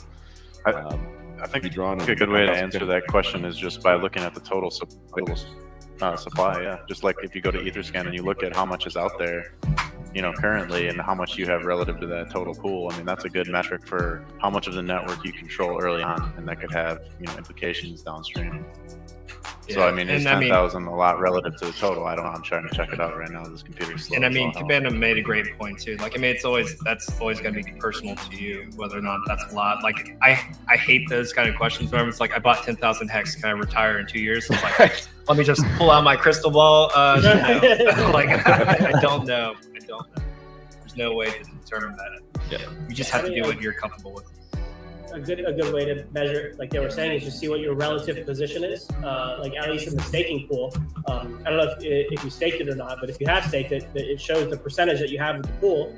And then if you have that should get you a solid dolphin position, like mid to high dolphin position. And just all you have to do is see where dolphins and hex at right now, and you can use that as a measuring stick of where dolphins and icosa staking pool might be in the future, because it's all. I love that Staker app just came up with these like aquatic classes that we just referenced. Permanently you're dolphin, bro. You're good. Our entire paradigm of values is about animals. Yeah, I hear people using those just like in videos now without reference to anything else other than if you're a dolphin, if you're a shark, if you're this. I can imagine people coming in like, huh? Dude, it's so funny because we've become so entrenched in this ecosystem and crypto in general, and then there's other layers in the hex ecosystem now, Alex ecosystem that he's made, and like sometimes like as streamers we're guilty of that because we get so caught up with it, we forget like it's its whole new language. It has its own lingo. So when you're just like, bro, you're a dolphin, you're good. Like most people are like, what are you talking about? You're a dolphin. Like it just doesn't even register. It's always good to explain those. So if you're coming into Hex for the first time, the way that it breaks down is your share of the total yield generating pool of shares, right? The total T shares, which is like 10.4 million or something, right? So if you try to break that down into the top, like whatever 10%, there really isn't technically one wallet holder that has 10% of all of the yield in Hex, but there are many that have like about 1%, right? So I think like, what is there, like 900? How many sharks are there right now? Just roughly. I think it's like maybe 100, maybe. It's like not quite 100, right? Yeah, so it's like there's like 100 sharks, so they're the biggest guys minting the most yield in the system right now. And then there's like a factor of 10 more dolphins. There's about 1,000 roughly, let's just short of that, dolphins in the system. Yeah. And then there's about 4,000 some squids, and they're each about a factor of 10 in difference from each other. Yep. Until you get to the turtle class, which there's, that's turtle class is your typical dollar cost averaging person trying to accumulate more and has a decent bag of T-shares, but maybe didn't get in until we were over a penny. And the cool thing is you can carry over those categories into other coins as well. Like 1% is usually considered a whale in most cryptocurrencies. 1% or 0.1% like a shark position we have in Hex, and then 0.01% dolphin. So you can also kind of translate into the other cryptocurrencies. Like maybe you want to secure a whale position in an early coin early on. Like usually about 1% is considered a whale in that ecosystem. Yeah. But yeah, shout out to Staker app for coming up with all that. Yeah. Steph gamifying the system. Yeah, So I have a question before Cabana goes on to the next one for everyone on the panel. So I was talking to Sloth a little bit in the green room. So I'm curious on everyone's opinions. Do you think the SA comes into the auctions? And if they do, how do you think they act? What do they do? I know Sloth, you were talking about buying up maybe the less desirable ones. I'm curious to see what everyone else's thoughts are on that, or if they think it might do similar or maybe something out of the ordinary. I'm curious to see what everyone thinks the SA might do or not do. Well, I don't know what it will. I think that Sloth, you're onto something there with the buying up the little bits and pieces that are kind of floating around and getting slipped into the cracks, as well as maybe if it needs to act in the best interest of the system, But I think I was trying to figure out, does it make sense? Is there any play? Because I was reflecting on the actual Hex big payday and what happened and how everyone thought there's big yield day was going to happen and people were going to try and game the system, take advantage of it, and the OA stepped in. And so I was trying to think of does it actually make sense for the SA to take some of these HSI or even the deployer that has 55 million Hedron, swing it into icosa and stake it. The problem with that is you're locked for 360 days. It can't protect the price. It would absorb the yield, but it couldn't protect the price over the 360 days. So I don't know that it makes sense for the SA or the deployer to do anything in the icosa side other than maybe just having a position to maybe do some liquidity things. But other than that, I think the thing that makes the most sense to me I could be wrong here, is something to do with burning Hedron in this instance. Yeah, I don't see why the SA would even try to snap up even that small stuff. Like, why wouldn't it just leave it there until it gets to a point where it's valuable enough that people will want to send it to auction and try to snap it up? Like, just for the sake of getting more to put it more through, all that means is more cost or inflation. Like, I don't really see why that would be so beneficial to the system. But like, yeah, and in terms of whether the SA will bid up the prices, like let's say it's looking at the top end and it's seeing some big players getting incredibly cheap HSIs, would it try to bid them up to make them pay a little bit more? Maybe. My guess is it's probably just going to let the market do its thing. And, you know, it still has a massive bag of ammo, of Hex and Maxi and all sorts of other stuff that if it wants to, you know, fuel the system into the future. Yeah, that's true. Yeah. It's gonna be interesting. My whole speculation on the SA basically cleaning up the auctions was kind of maybe like a UI thing, where it's like just get these like off. No, like say no one's bid on them for 90 days. No one has any intention of starting this auction. Let's just clear it out just so that it's not in people's way. I don't know if I would put a probability on that chances, but it's like if I had to take a guess on what it might do, like that's probably the most probable thing it would do. Just because I see the SA pretty analogous to the OA, where it really is like mostly hands off. Like very, very, very rarely will it actually do anything outside of very like special moments, like with Big Payday. And sending cryptic messages via Burn Hedron. And you know, we haven't talked about Poly yet, but we saw the Poly sending a few messages as well when they were playing with Testnet, I think. Who's got a game of beer pong going on? Sounds fun. Yeah, that's me.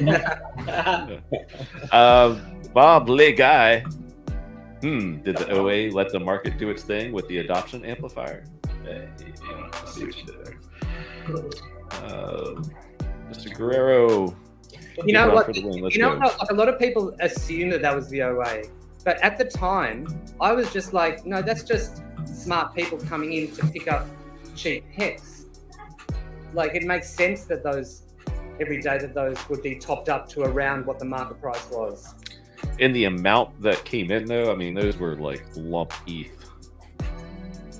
It's a good chance they might be wallets for Linux. We'll leave it at that. Or just random God whales at the same time showing up, every day. Based off the audit that Gunther did and how a lot of these wallets backed it, there's a good chance that they relate back. Yeah. There you go from Benny, 6,712 HSIs total right now. More questions. If you keep asking away in chat, we'll stay here as long as we answer them. Plus, we got Fifth Catcher coming up talking some Poly and water. Speaking of, what does mintable Hedron refer to? Is that the amount of Hedron mintable instantly? Yeah. So that's the number of stake days times B shares. Okay, there you go. Abernard, how to take an advance? Hedron.pro or icosa. Yeah, icosa, right? Under actions, you just basically, one of the actions is borrow.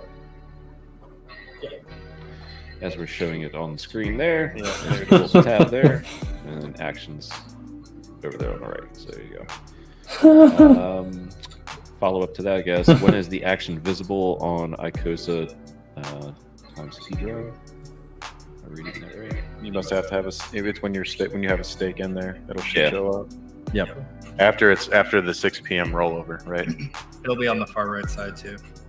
Yep. We'll have like an action button like this. Yep. Another one here is where'd it go? Is minting Hedron the same as borrowing it? Nope. No. That's what drives. Thank you for that answer. Please explain for the audio listeners. That's the difference. Yeah. Pretty much if use the you're- wording there. Yeah, if you're minting Hedron, you've made a hex stake, and and every day that your stake accrues more Hedron, and you can mint it at will. So it's just like it's a little money printer on your back end, but it's not blocked out until that stake matures. You can pull the liquidity out of it as it accrues over time at any time. You just pay a small gas fee. Whereas borrowing it, over the lifetime of that stake, it's going to accrue a set amount of Hedron. So there's a function by which you can take that Hedron out of the stake before you've accrued it through time value, and you can just pull it into the now moment. But then every single, I don't remember the time interval, you have to pay, I think it's monthly, you have to pay back a certain amount of Hedron back to the stake so that you remain solvent, so to speak.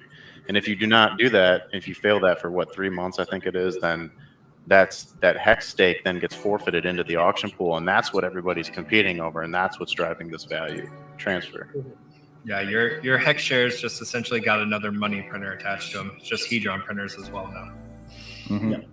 Yo, I just saw a $35,000 stake just got sold for icosa. So Nice. 90 days, if you want that stake, it'll be up there. Let's Yep. go. Wow. Sorry for dumb questions. No, No, there are no dumb questions. As Briz said, the only dumb question is the one not asked. So feel free to ask away. I mean, especially if you're new. I mean, there are people who have been around Hex for a long time, still trying to wrap their brains around this. So definitely not any stupid questions. So it's all Silver in chat. Where's he at? What's up, Silver? What's up, Silver? Objective of the SA is to reduce market supply of Hedron and Hex directly or indirectly, locking and pumping both. Any methods for either will be executed. I think so. I'd agree with that for sure. More questions. We got to the burning one. Mr. Profit 74. What happens if I unstake my Hedron early stake? What? put the words in order.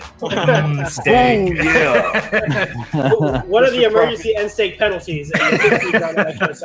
There we go.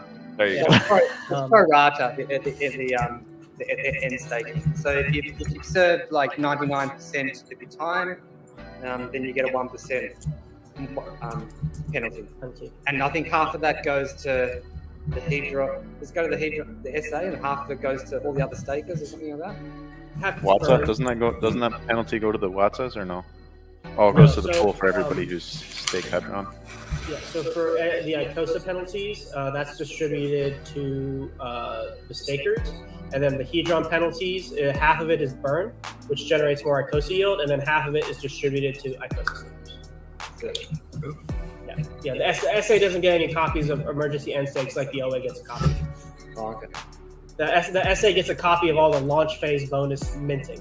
So when somebody with a launch phase bonus mints, the SA gets a copy of that. Yeah. Huge. Yep. Next. All right, we had words in the wrong order. Now we have letters in the wrong order. Do you all expect some whale games to burn Hedron, like dump Hedron price and pump Hex price for maximum Hedron burn? Maybe that's what we're seeing at the moment. Yep. Mm-hmm. There you go. Yeah, that's really interesting about like this certain specific instance of a buy the rumor, sell the news event, where it's like, yeah, people sell the news, but like that just means more long-term bullish burning for like the entire coin. And also, there's also one other extra distinction where most buy the rumor, sell the news event is like some kind of, I don't know, tech event or like some kind of announcement, like think like the Ethereum merge or like PIP 1559, like something like that. Which I guess for that there was like a burning effect to it. But for this one, this is the first instance that I know where the event is the creation of like essentially like a liquidity pool between Hedron and the T-share. So I wonder if just like now that we're going to have like it's not directly Hart's Law because it's not like a DEX liquidity pool, but now because there's an exchangeability between Hedron and T-shares, I wonder if that changes things like once the auctions start. It may not, I don't know, but I'm just interested to see kind of like what Motley was saying. Maybe we'll see a pump after the auction start up. So this is a cool instance of a buy the rumor, sell the news kind of event, just because there are so many differences. It's fun to watch. I can't think of anything like this system that Alex has essentially built here. So all this stuff is new, kind of uncharted waters for us. Yeah, it's great for the bear market. Yeah, exactly. Awesome. Very entertaining. It's Super interesting long term as well because of the difference in the tokenomics of each coin. Like Hex is, inflates almost exponentially, but that is always put out into the future.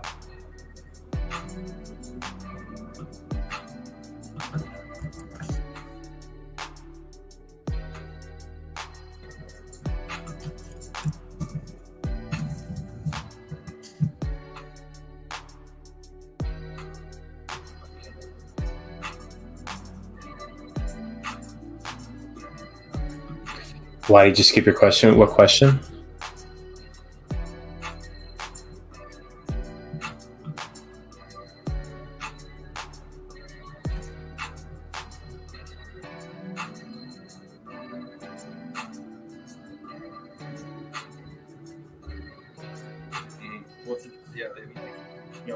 Like all of the hex system, as far as like game theory and maximizing the best case of the hex system is like trying to maintain your T-shares. Like coupon growth T-shares and icosa grows in value against the T-share. So there's a lot there. It's crazy. Like the ceiling prices for both people and icosa are very different. Like icosa, very close to that. The amount of icosa you get for the T-shirt also going down simultaneously. So icosa ceiling price is like a rocket, and hey, jump. Have another bag of it. And you're getting paid for those T-shirts that are those fragments of T-shirt that are increasing in value against the T-shirt. Oh, and so yeah, and you're paying you're that man. It's just beautiful that icosa will, like you said, like it's gonna run with the hex potentially. We'll see as the inflation comes out, and then it also gives you the hedron to then buy back these T-shares in auction at potentially lesser value. And if you guys are like icosa, I feel bad for him.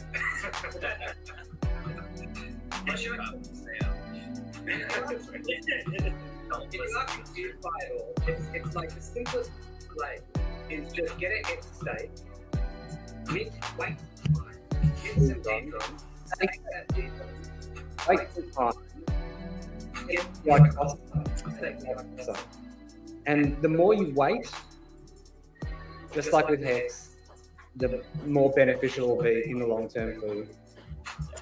Yeah, I just argue this first year there's just so much yield to be had. Like you might, I'm not saying you should, but like for me personally, it's worth enough to bring a lot of extra capital into the ecosystem early on because I knew how good the returns were going to be. So. But yeah, I agree with you. Making more money printers is always a good thing. Mm-hmm. Yeah, they feed each other. They're money printers that feed the other money printer that it creates, and it's self-feeding money printer. Because you can always add to these stakes too. That's the crazy thing.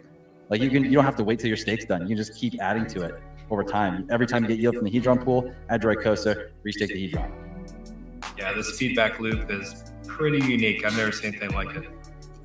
Alex, it's really like himself. One of the mad scientists. What's the word? It's like the first real iteration of like DeFi. Like we're really seeing like true DeFi being built out on top of Hex essentially. Yeah, nucleus. Yep. Powers everything. Yeah, I mean, like once these, if these ceiling prices, I mean, specifically with hedron, if the ceiling price of hedron comes up and actually gets hold of that point, the price of what it's going to do for Hex, this whole ecosystem is going to just blow up in a sense. It's just going to perpetuate itself upward because that's when you start the real price loops of the arbitrage and the supply shock and all the big loops that we are theoretically talking about come into play. And that's when things get real. And we haven't seen that yet. Yeah, this first year, maybe the 2 years I'm looking at, like it's like that infancy stage. Like, we're just like cultivating it right now, but this thing could just ramp up I think I'm looking at like the 2-year mark. Like I think this is just gonna be absolutely massive, and hopefully we have pulse chain by then too. Yeah. Well, that's what Kool-Aid says. He said he compares the like Hedron stuff to a shadow of a T-share. So at least as long as the T-share has existed from its genesis, for it to catch up to the thing that it's created for. It makes sense. Yeah. Makes sense. And then obviously icosa just ramps up the speed of that just to a crazy amount. 100%. Toby Wan, anyone have a link to the pools? Would be interesting to see the rankings. What pools? What do you mean there, Toby? Let's see, get to super chats real quick. Dump Bob Q. Winning HSI bids are burnt, but also paid to icosa pool. What? One way to think about the relationship between Hedron and icosa is if you have a balloon, and as Hedron is burnt, it actually pushes all of that energy into icosa. Well, like the formula that generates icosa yield is literally the previous day's burnt hedron divided by the T-share rate. So anytime that hedron is burned through any mechanism, whether it be liquidation auctions, people paying back their advances, which is a whole nother element we haven't even unlocked in the system yet. People starting to use the advanced feature, as well as the... God, I can't wait. Molly's just looking at his icosa percentage, and he's like, yes, burn it. Well, because like Sloth, you and Cryptographics, Blue Bum, Maximum, you guys know the system very intimately, and even people that are paying attention just don't really know some of these aspects that haven't even taken place yet. It just keeps increasing the yield. Like, I feel like Scrooge McDuck right now. Just like, yes. Can we get some Watsa burns, please? I guess we should talk about that too. Yeah, we haven't talked about that at all. Yeah, well, let's get to that. I have a note to talk about. Plenty of Watsa. We have a lot of questions. Here we just did Bob Q. Just want to Ronnie Guerrero. Shout out to CryptoWig and Rand Daniel for getting me into Hex. Love listening to Cadena and Company. It's the company you love listening to because I aim to have really cool guests on our shows. So Motley's always here, but these guests, outstanding. And all the other ones that we have are outstanding too. So thank you for that kind compliment there. Let's see. Cypher. Yeah, I saw you both times asking this. Should I be aping into Hedron on ETHW and ETH Fair? LOL, because I have been. Oh boy. Focus on Ethereum proof of stake. Yes. Just ask yourself which one of those chains is getting copied when Pulse Chain comes out. Yep. There you go. That matters because guess what? When that pulse shape does finally launch, all that economic energy is going to leave that chain. It's already out.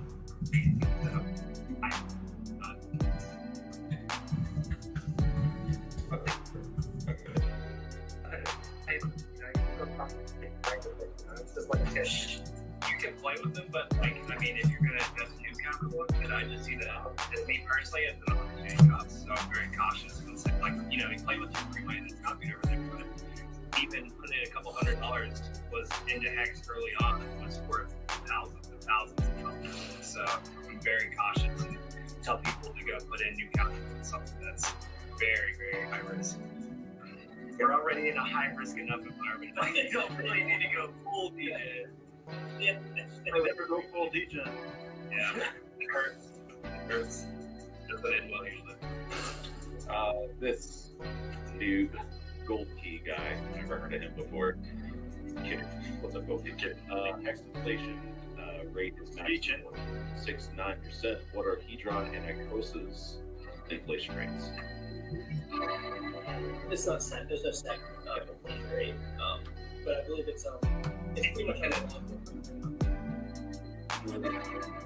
But also, that Hex inflation rate is a little bit missed.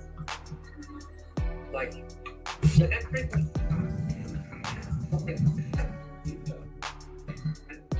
People are making mistakes, making things happen. And always going out to way lower. Yeah, I mean, it's always getting allocated to the stakes.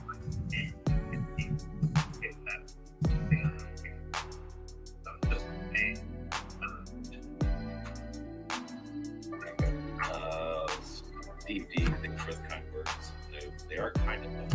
We're only the better stream ever. We want to be the best ever. But great to see you guys laughing and having a great time with the shows. Who is in the right? Who's in darn right, man.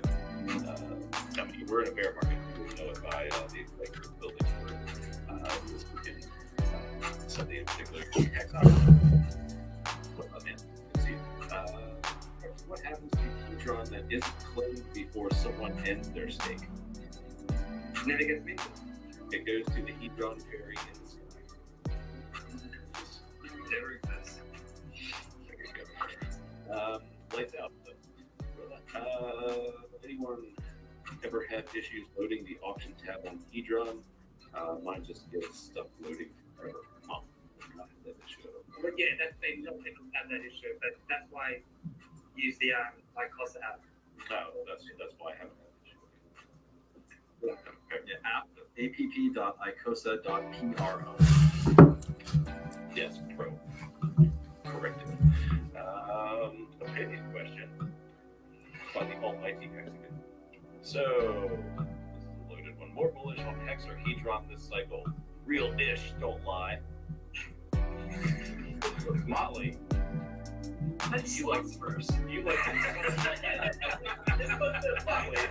You like these speculative. So I have the again, saying last week, asking a question, should the PTCA or front back be so congratulations, everyone caught that week. Again, I have tags in all these, so I'm looking all to do well, but ideally for me, right before this chain, like I want the majority of it in X, and like this is the beautiful thing we kind of discussed in the stream about this ecosystem. It enables you to pivot into another asset. So you can allocate a percentage from these tags. That's a cool thing. You don't have to be dead set on which one's going to succeed. It enables you to pivot into whatever the one, kind of like a lot of stuff I'm going to do when Pulse Chain goes live. Pulse X is coming. I'm going to allocate a larger DCA percentage into that. It runs allocated in Pulse Chain. It's a cool ability to do that. You don't have to pick a favorite Hedron, Hex, and any of this stuff. That you can play in between all these assets as one runs against the other. Ratio traders' dreams. Yeah. Obviously, because the way the value each month typically will like pump different at different times. Like I really see Hex as like kind of like it's like the Bitcoin of the whole system. If you want, like that kind of analogy. So, when Hex pumps, it sucks all the air out of the room, and everything's just kind of like standing on the sidelines watching it go up. And then after it settles down, that's when everything kind of catches up to where it levels out. But for me to answer that question, I just want to say Hedron. I'm a Hedron, right? But I'll just say that my argument based on the fact that Hedron's newer, lower liquidity, easier to obtain a larger position in it, therefore it will come harder because it's younger. That's all. Well, this is cool. Just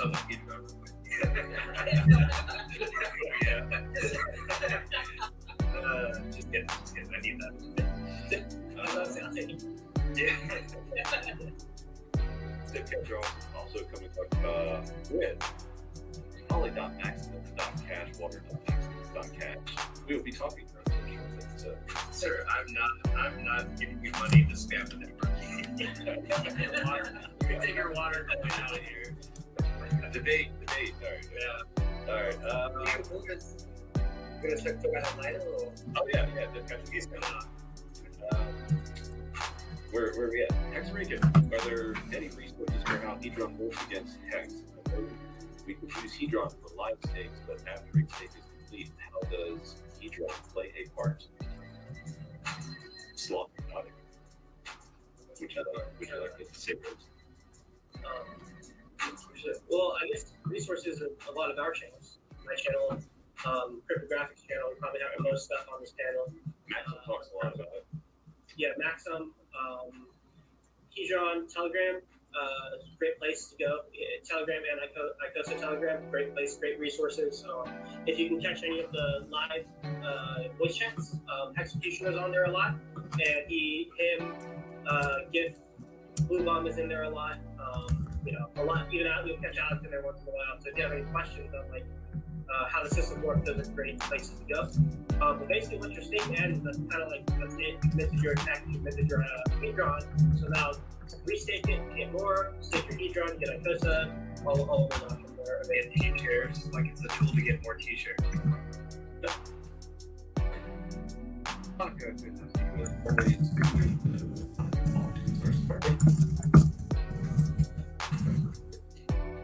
And then PC time. 13, sorry, 13. I'll take it, yeah. I was like, I know what I'm talking about. My fault. You're off this panel.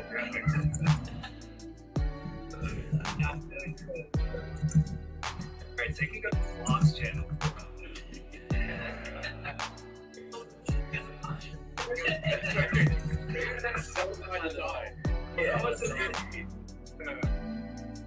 Alright, we know what auction graphics is on. Yeah, go subscribe to my channel right now. Crypto already, is there a limit on the amount of auctions we can bid simultaneously with press? No.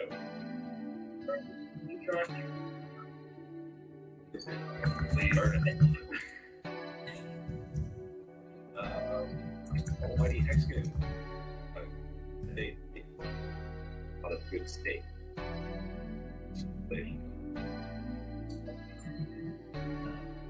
Let's take somebody else will do it. Yeah. Yeah, like you said, the good one.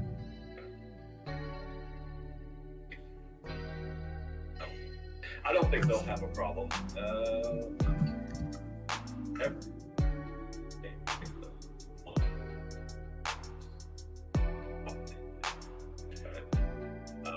Not everyone is. Yeah, lots of them. Just who would like to give an elevator pitch for retail market buyer? And I guess we've done the hex thing a lot, but I guess the Hedron for HSI ecosystem. Anybody want that real quick? It's tough without laying the foundation of what is. Yeah, that would take like a long time. But I think like we're doing that right now, answering one of these questions in a sense. I think we're kind of walking through this entire process. I mean, that was something I brought up earlier. This is such a niche of a niche. Like, you have to almost be familiar with the hex ecosystem and how that works to understand this like next definition. And like, even for people that have been in the system, understand hex law, like, you really got to familiar yourself right in and out to know it, as well as someone like a crypto spot of cryptographics. Like, it's a tough system to master for sure. I mean, at the simplest level is if you understand that hex is you're incentivized to stake it to earn yield, and also because that locks up supply, thereby making it more rare in terms of the market. So get a hex stake, and with that hex stake, you can mint Hedron for free. You can stake that Hedron for free, and if you stake that Hedron for free, you get icosa, and then you can stake that icosa for free. Bob. Yeah, thanks, Sloth. That didn't help at all. Rewind and watch again. All right. Well, a lot of this stuff is, complicated. It takes let's see. Briz, I pronounce it Hedron and not Hedron. You, sir, are pronouncing it correctly, because that was the very first question I ever asked Alex, I believe, is how to pronounce it. How do I say this? I'm going to be saying this word for the next 15 plus years. I want to get it right. How do I say it? Hedron. There we go. Nate, is there a place to buy Watsa yet? OpenSea. OpenSea. Is it on any of the other NFT platforms? Have you guys? I think on Hexmarket. Hexmarket might have. Hexmarket.com might have. Hexmarket has this really interesting thing now where you can attach any ERC20 to an NFT. It's almost like seeing email attachments for the first time. You can put any amount of ERC20s, you can put any amount of NFTs attached to other NFTs. And they also have their own form of Hedron staking as well.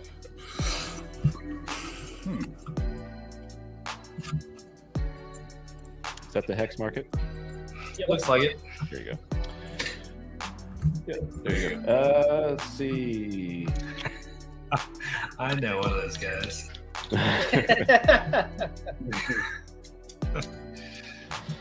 Ross Cabana sounds like he never took a math class. Yeah, man. So I took a lot, and when they brought letters into math, that's when I stopped. Fair enough. AW. Why is Hedron superior to the hex contract? Icosa's creation was inevitable, yet it's vastly inferior, misunderstands, and weakens hex design long term by removing the end stake function. Is that you, Matty Allen, from the past? Oh my god. It's not superior. It's an adjunct to. Expansion pack. There you go. Expansion pack. People don't understand without hex at the nucleus of all this, like Alex's ecosystem doesn't work. Like that's It doesn't exist. doesn't exist, doesn't work. Like hex is the nucleus of all this. It's superior. Doesn't work. It's the base layer, yeah. And you know, something I actually do sometimes is I've got my nomics watch list of all the different perpetuals and all the different, you know, hex and hedron and icosa and all that kind of thing, and Bitcoin and Ethereum, and I put it all in terms of pricing it in terms of hex, so that I can see, okay, there's a big discount on Trio at the moment or whatever, or I can see where those fluctuations are, and just with the goal of getting more hex in the long term, because that is the base layer. So to that question, I mean, you do understand that this Hedron is getting spent like a currency to buy more hex, right? That's its function. Perhaps they don't. Interesting. Town. Knee deep in Hedron, but nothing in Icosa. What are my options? Well, you can always stake that Hedron, but you know, any other strategies out there for Town? Or is that it? I mean, you Get some you stake buy it. There you go. You can earn other things by staking it. Set limit orders or look for huge discounts. There have been huge ones on the downside. There was a 38% downside wick on it early on. I mean, there's going to be people that are going to dump into the. It's you gotta track the Icosa hex chart. Maybe if you want me to That's pull an that up, I interesting can pull some charts. You should. Yeah. It's one of my Yeah, we're favorites. gonna do the visual presentation here shortly. Have them ready there, Axis. Bullish, what's up, man? Rumor is happy hour might need some production help. Contact the host for more if you're interested. They heard you were a good game in town for that. What else we got? We got the shout out to Rand Daniel. Crypto Cabana makes Thursdays feel like Fridays. We are doing a Friday show tomorrow, so you know, same time. This is just a big event, and we could get all these great minds in this one room at the same time. So that's why we're doing this special show tonight. But thank you for the comment. Hex yes, not to the yes, but hex yes. Anyone know if the mint all Hedron function works with Gnosis connecting to the Icosa DApp? It will only do one stake at a time. Not sure if that is a limitation or a me problem. When you mint all, that's how it works. It's the same with if you just put it through MetaMask or whatever. You have to, you know, like click confirm on each transaction anyway. It just lines them all up for you in a big yellow to do. I haven't tried minting all on Gnosis, but probably just a similar thing. There you go. Black Pepper. Can you buy Pulse Chain now? Man, don't we wish. Someday soon. 4 more weeks you can, Black Pepper. No, don't take it. But, hopefully soon. Anybody want to say this year? V3 this year. Nice. I'm down with that. I will take that. No questions asked. CD, got your comment earlier. Michael Laughlin, is the Icosa bonus rate calculated on the daily yield or the total at the end of the stake? End of the stake. Thank you. When you start the stake, it tells you you'll set how many days your minimum stake length is. When you end the stake, that's when it works out the bonus. Yeah, because your percentage of the total supply over the time that from the time you started to the time you end can shift. Like right now, most of the supply is locked up. So if you're looking at about 500,000 hedron out of like 18 million. So as people end stake, you can basically get diluted and you could be serving a bigger stake, but you can actually now have a smaller percentage of supply by the time your stake ends. So even if you serve 270 days, you could maybe only get like a 5 or 10% bonus at the end of it. Or you could get bigger, but that's the way it works. Hexarican asked that question earlier. Technical difficulties. Thanks, fellas. I'm gonna need to reach out then, so I don't fudge anything up. Yep, we got you all the rooms and websites that you needed, so cool deal. Briz, we should say Hex has inflation up to 3.69% because penalties that go to the OA lower the circulating supply and deferred inflation going out into the future. Agreed. Where else we at? Bob Lagai, don't meant Tehedron. OA will end stake you and poopy on the porch. Michael Jackson dance. Thank you for that update, Bob. Duke of Booze, cheers to you. Cheers, thanks for all you guys do. Thank you. And I think I am caught up until I go back here and get more questions. I see Axis has goodies to look at. Are you ready, sir? And not muted. Axis, are you with us? He just looks like he's lagging real bad. Okay. Great tabbing. Killed it, bud. There we go. And that's that. Let's see what else we got here. And just going through. Yeah, you can buy a chain that says Pulse, LOL. Hey, Blanco, lots of people are going to stumble in at the right time and get lucky and buy Pulse. Timing could be perfect. You never know. And as brought up before, all these coins are on Ethereum, and you're going to get copies of them. Bro, at this bear market that's telling anyone anything, you are not lucky if you survive through this. If you survive through this bear market, you earned your reward. Yes. Trust me. There's so many pitfalls and traps and I mean, do you think this is finally going to be the point where people are kind of like, okay, I've got to get out of centralized exchanges, and they're going to start looking at other stuff? Or people never learn. I mean, it might help. It might to some degree, but the problem is a lot of these people leave forever because they're totally wrecked. They have a bad taste in their mouth. Maybe they come back 4 or 5 years later. People rinse and repeat. The problem is people just want yield and like easiest for that, or at least no coiners or people that just. I mean, DeFi is still relatively new. I mean, Uniswap and Hex kind of laid the foreground for where we're at today with DeFi protocols. But it's going to take some time. Maybe we see DeFi really come in strong next bull cycle. But people just never learn. They'll keep burning themselves on the stove. But hopefully the message starts getting out there and we get more and more people into these actual DeFi protocols as opposed to third-party lending platforms. If this bear market didn't show you that giving up your keys was not the way, what else is going to? Yeah. It was interesting. I was watching that Rand show just before this one, and he was actually bringing up Richard saying, like, this is what he predicted, look at it, and he said he's going to have Richard on soon. And he was like saying, listen, if there's one thing we've learned from this, it's like, get your stuff off. Yeah, man, it's cost a lot of people their entire net worth. I mean, freaking Tom Brady, like I've heard rumors of he's lost hundreds of millions of dollars just investing into FTX. Like, terrible. Yeah. Absolutely terrible. Interesting by Michael Light, because I've noticed this too. Influencers are all calling for everyone to get out of exchanges. It's pretty universal right now. Yeah, it took this to get us here, like, and then get back to what Richard Hart has been saying since he's been around. Cool, guys. Cool. Remember who was first. Just saying. Well, guess who has more money now? Yeah. Axis, what do we have? Do we have audio? I'm here. Okay. Can you hear me? Yeah. You broke up a little bit. Yeah. Can you hear me? Check. Good.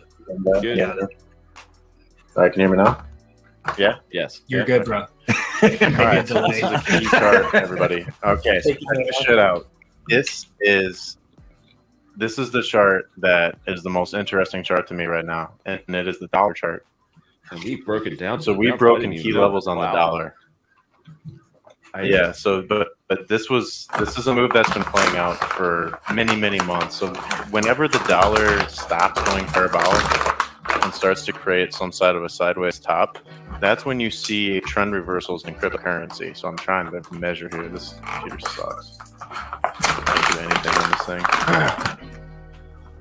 thing. But the point was that, if we're going to talk about Hex and Hedron, we need to know that the flag failed, and so you're seeing, we broke the 108 level. So whether this takes 180 days or 365 days for the dollar to finally, keel over and roll over, this is the first flares in the air now, and we're seeing the first signs of weakness in the dollar strength, it's great for the global economy, because if the dollar were to go much higher, it would put so much stress and pressure on other nation state currencies that it could mean pandemonium potentially for a lot of the markets.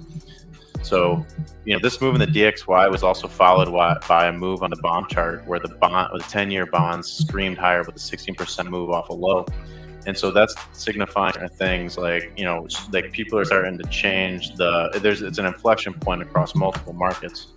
So now that we're seeing the dollar start to break down, we can look at more confidently at something like Hex, right? So we got Hex here. It's been quite the bear market for Hex. But here we are. We had that 84 million Hex dumper that came through the other day. He wicked the price down. I think it was like 36% or something. It was a long way down, and then within 15 minutes, that $2 million of sell pressure was absorbed by the market, and now we're trading higher than the previous base out, which was around the 3-cent range. So to look at that so it was a 31% downswing in 15 minutes. So look at that on the liquidity chart here. The red line is the current price, and anything to the right means Hex is going down in price relative to the USDC, and anything to the left of that means Hex is going up in price. So each one of these bars represents a certain amount of liquidity in the system, so that if the price were to go down, let's say to the edge of this thick liquidity wall, each one of these bars is roughly $70,000 per bar. And people are just not willing to sell, to market dump, and take that kind of a risk to sell into this high slippage zone down here. And so that's why when the price is sitting on that 3-cent level, it's not going any lower, is because people are not willing, under even these macroeconomic conditions, to sell into that. And then now you have certain other things happening in the chart. Yeah, it just wouldn't make sense. You'd rather allow the bid, which is there, to come up into the top of the liquidity and then let it rest there and then sell it back through the liquidity, which is what's been happening all the way down for the last year. It was this back and forth game of liquidity being moved lower and lower. But for the first time on that last low, on that last pump to 5 cents, we saw this liquidity get shifted around a bit. And so now we're starting to see that it was about $2 million that actually got shifted around. So you got to wonder, who's behind this. But ultimately, what it's telling me is the trend is starting to change for Hex, and so I guess that kind of leads into Hedron, which is. Oh yeah, go ahead. I've just got a question about the DXY, and I've never really fully understood. Can you hear me? I've never really fully understood why it's such a key indicator. Like the DXY is measuring the US dollar against a basket of other currencies in the world, and mainly it's the euro. It's got some yens and Swiss francs and English pounds, right? And that's it. And so all we're really seeing is the fiat. Yeah, it's a basket of 7 currencies. Yeah. 7 currencies. So all we're really seeing is the US dollar versus other currencies in the world. And I've never really understood what the relationship of that is to the cryptocurrency market. Yeah. That's a great question. Bully. So what we'll do then to measure the dollar in crypto terms is we'll pull up my stablecoin index chart, which is a chart that combines the total market cap value of USDC, USDT, and DAI together into one composite index, and then shows it over the lifetime of the coins. And what you'll notice as this chart loads is that the amount of new stablecoins that have come into cryptocurrency has been on an exponential run upwards since 2020. So just give me a second here while this loads. But some graphics are going to load. It's in its own bull flag, and actually yesterday on the break the breakdown on crypto when Bitcoin broke its 17.6 level, the stablecoin index broke up and out of a bull flag. And then when Bitcoin rallied overnight and in the morning and Ether rallied, then it broke back down and it was a failed rally. So what this is showing, that dollar strength, it means something for crypto too, because the flight it's a capital flight away from risk assets and into something that's more stable or defensive. So when the dollar was in a parabola, it was just the right thing to do. Where everything's falling, what are you going to do? You're going to collect cash so that you can buy the dip. It's just simple psychology. So this stablecoin index is basically measuring that move right now. So I mean, now it's testing the high level of this flag. It's something to keep an eye on over the weeks to come, because if it can't break back above this yellow line and continue its parabola up and not add more market cap, that means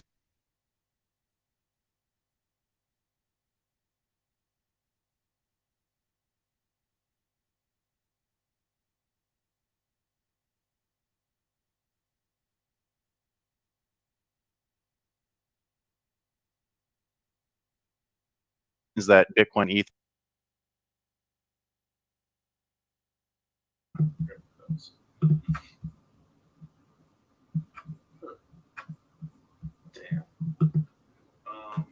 So here we got, and so yeah, it's just, I mean, to take it upon my own back a little bit here, like this, like I try to find creative new ways to look at the charts, because there's always something out there that you don't know, and so there's all these kinds of indexes that I'm trying to create to try to think of.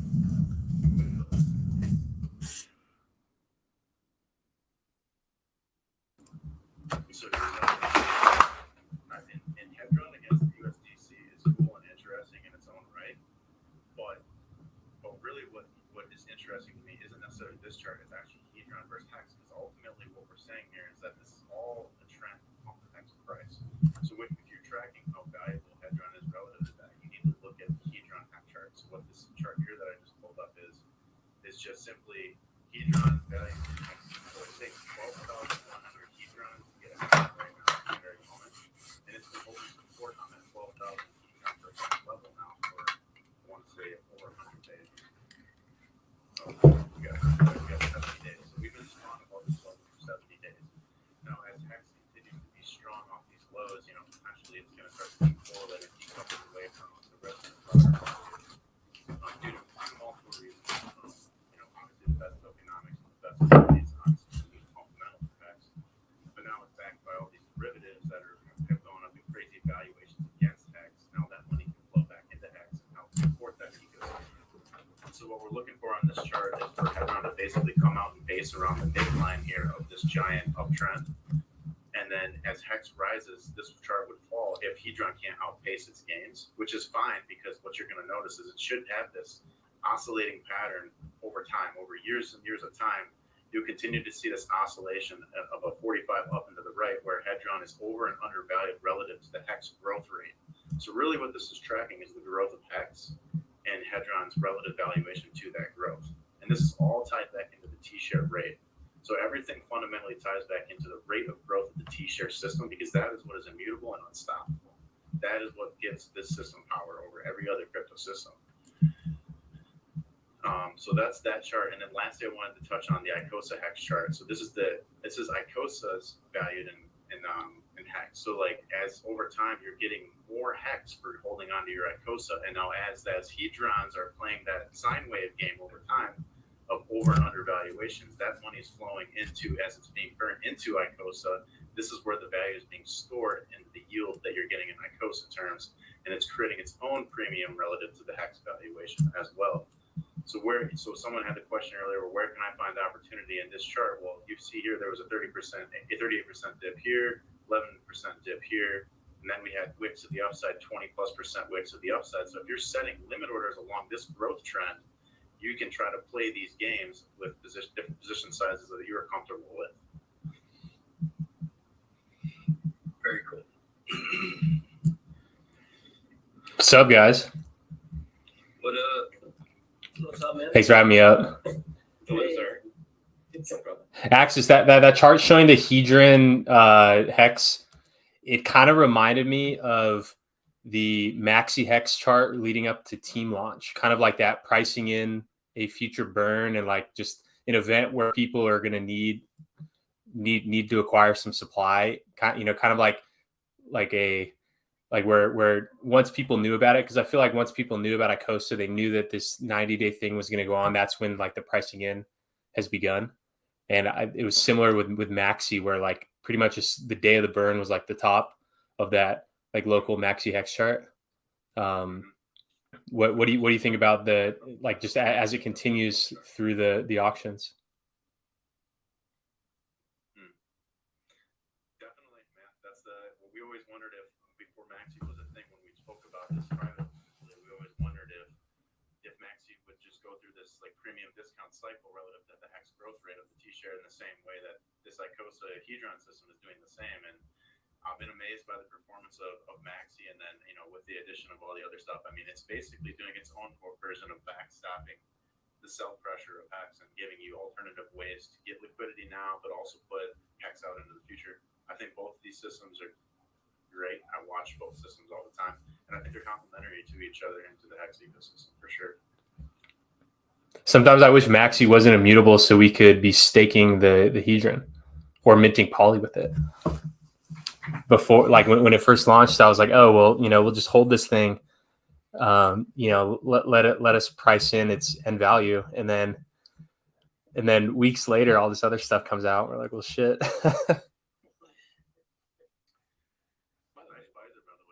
Oh, thank you.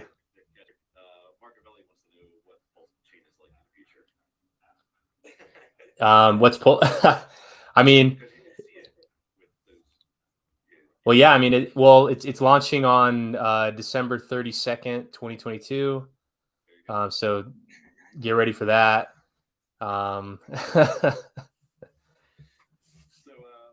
we've gone over a lot tonight. Very informational. Welcome. Hot girl breaks for you. Glad to have you. Oh, for me? Very, very informational. That's a bonus there.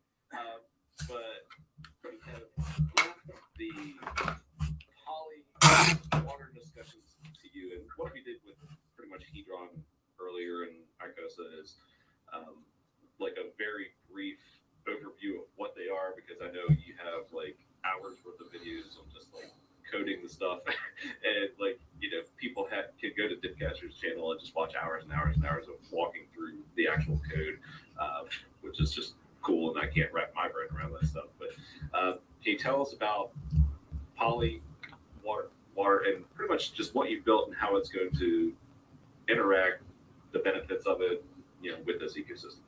Yeah, so poly is a hedron pool for competing in these HSI auctions that are coming up. There's a big wave, what you guys have been talking about for the last hour and 46 minutes with these auctions as a result of the icosa system, where there's about 7,000 hex stakes that are coming to auction. And so poly is a solution for people that want to hold those hex stakes until redemption and implement a compounding hedron stake yield strategy. So the way it works is you mint one poly per one hedron contributed to the poly contract. And then when you're minting, you put a vote on what you think that the bidding budget should be relative to the simple hedron staking budget. And then by minting, you're delegating your bid authority to something which is called the executor.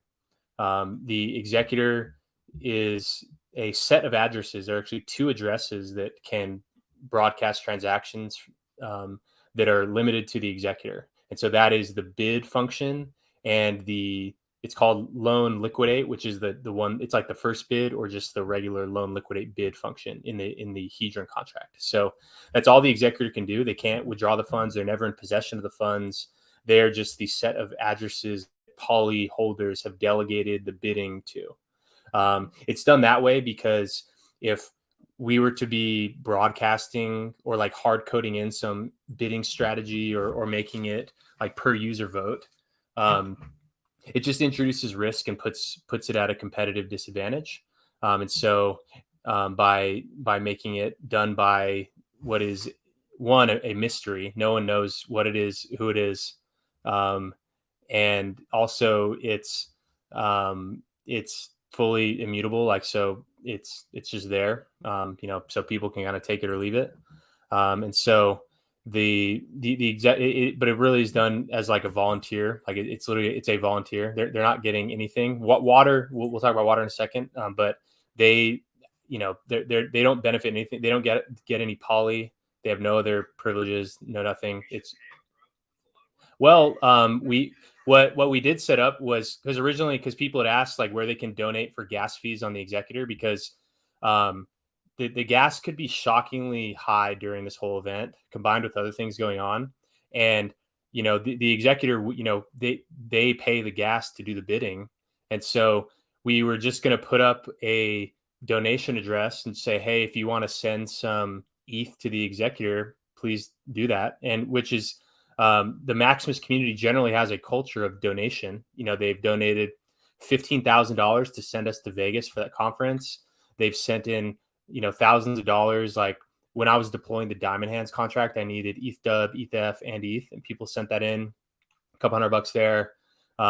People donated, people donate for a whole lot of things. People donated to cover the audit costs from the first Maxi audit. So people generally donate, and they're willing to donate. And so we were like, why not duct tape on a shit coin with no use case, no redemption, no backing, give it a cool ticker, a cool logo, and bake in a third inning every 36 days.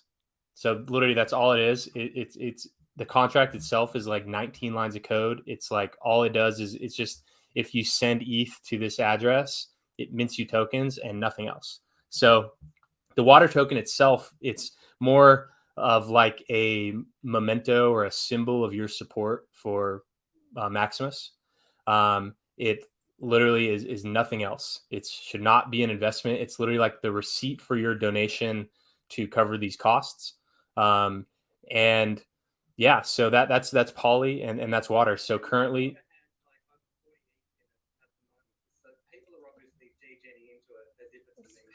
yeah.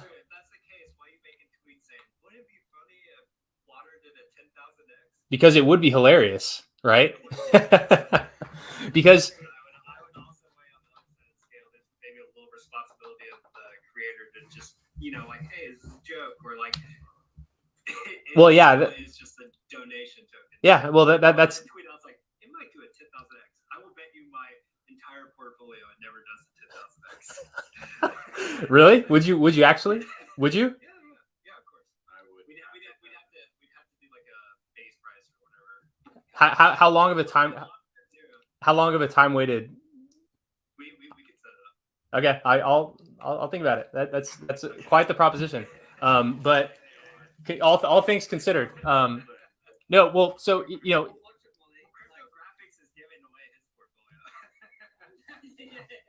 dude, you just keep those coins. Don't give it away.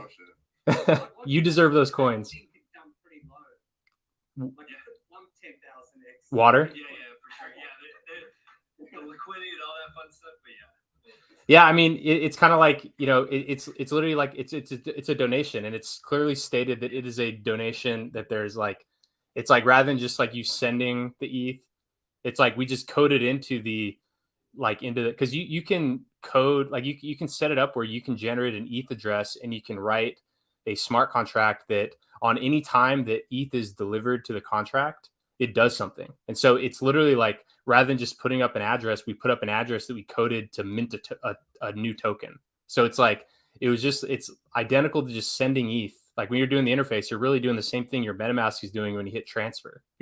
So it's, and it was stated very clearly that it's a donation and is only a symbol of support and is nothing else. I know, but you make that follow-up tweet. And I think you just as a founder or creator, like, have to be a little bit more careful what you say. You have more responsibility than like your average user. Like I'm not saying like obviously telling you what to say and what not to say, but to just like put that out there. Like you don't want people to sit there and expect like profits or like it's like one of those weird things. Like maybe this person gets airdropped someday, or maybe they get something because they're our loyal supporters. Like attaching those like kind of imaginary strings and maybe like leading people on. I don't necessarily like that angle. So as long as you continue with the same message of like, hey, this is a donation, I think that's fine. But then when you're like, hey, maybe it does a 10,000x, hey, maybe we airdrop you. It's like, yeah, those are all great things. But it's a fine like line to walk. So do you think Richard shouldn't have ever stated like Hex is designed for 10,000x? Hold on, what's the inflation rate for that coin? So it like that's a huge part of this. So it has it here. Let me share my screen. Oh God. Water could low key be like the next big look at what's.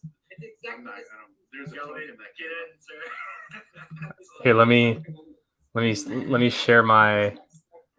Well, I'm just saying, what if somebody creates, for example, let's say that there's a predictable inflation rate, and somebody creates a bot and gets all the water and then pumps the price down, and then so this is going. Like, it looks then pumps 750% off its low. Here's the issuance schedule. So in the first 36 days, you get 369 water per ETH that you send to the contract, and then after 36 days, it cuts to 123. Then it cuts to 41. This is a deflationary curve flipped over. If you invert that, it makes it rarer over time. Yeah. And then It puts pressure on the supply. Okay. And after 216 days, the address cannot accept any more ETH, and no more water will be minted. So then it becomes ultimately, those tokenomics are good, right? Yeah. It's cheap right now, so. Yeah. So it's literally it's pretty funny that like. Had we just said that this was a donation and just put a normal donation address, it probably would have got like maybe $1,000 to $2,000. And I was like, okay, well, if we put a token to it, maybe we'll get like $3,000. Not the executor. Like if it is a service, if you are being genuine with, you just want it to be a donation, you don't need to necessarily duct tape a token to it and then have people essentially hope or anticipate something more in return. Well, no, it's more. I think it's more that the. Well, it's more that the people that are in Poly, that I haven't looked, a couple thousand with the 520 billion hedron, they want to equip the executor with the tools to succeed, and so. That's like that's like the angle. I think it's like our largest minter was someone that did like 55 billion hedron, and they minted like I think like they make up a huge amount of both tokens, and so it's like people that have interest in Poly also want to equip the executor with the tools to succeed, and so the token is like the symbolic memento, just because it's trivial to do. And, also maybe that incentivizes more people to, also contribute. So I think this of all things in the Poly system, this is the thing that I am most proud of the success of. Like I kind of assumed that Poly would be roughly what it is now. It's a little bit higher than what I thought at this point. But I am blown away with the demand for water. And just how that like achieves the goal of donation address. So I think this is. The nice thing is it gives the executor a lot of flexibility, but they can put a whole ton of that ETH away for in staking all of these stakes from Poly. Yeah, literally like that, and that I'll probably because the executor has the suggestion box, and if you have Poly or you have water, you can write messages to the executor. So something that I'll probably put in the suggestion box is that I'll tell the executor, hey, after the bidding's done, you should put some ETH in the end stake gas pool that I'm building, because I built a contract for pooling end stake gas fees. So so maybe that is something that I'll probably put in the suggestion box, like, hey, there's this address to end these HSIs. Maybe throw that a bone. So there's but users should expect that they should not even know what those are used for, because it's totally at the executor's discretion, and everyone who participates knows that. I mean, I guess that was another issue I had with it too, because like I know, like we've had this discussion in Telegram before, and like one of the tools that you were implying with water is like spamming the network, jamming it up, doing it strategically at these like 5-minute times, so like no one can get their transactions through. And like I guess this was more of a philosophical argument I had with you because, like, I believe your pools do a great job, and like the narrative for you has always been to like protect the smaller players, to give them a leg up with larger pools, give them the larger share bonus, all this stuff. And now with the water token and coming at this angle, it's like, oh well, this is a tool that we can use to win. Obviously, you want to win. This is a tool we can use to win and spam up the network. But at the same time, like what I was bringing up to, it's almost like you're strong arming the smaller guys that can't afford to compete in these spammed up networks, that they either have to join Poly or they're no longer competitive for entering in the HSIs they want. With that exact same tactic. Well, is that strong arming or just being persuasive and like having good narrative and, you know? It's like, hey, you will not be able to afford to go on this because I now have this 42 ETH or whatever at my disposal to. It's funny, Miley, because this is exactly what happened with ASIC mining of Bitcoin, where pooling became the only way by which you could mine Bitcoin. Like, you needed a pool, you needed to combine resources with the team in order to get ahead in that ecosystem at some point, right? Because ETH was an option. That's why ETH was so adamant on GPU mining. Well, I mean, so same for GPU mining. You pool GPU resources as well, and it's in the exact same way. So regardless of the technology, the point is that this is cryptocurrency. So ultimately, it's going to be competing themes. There might have to be another pool that competes with Poly. That's like really the only way to compete with it, unless you're the God Whale or something, right?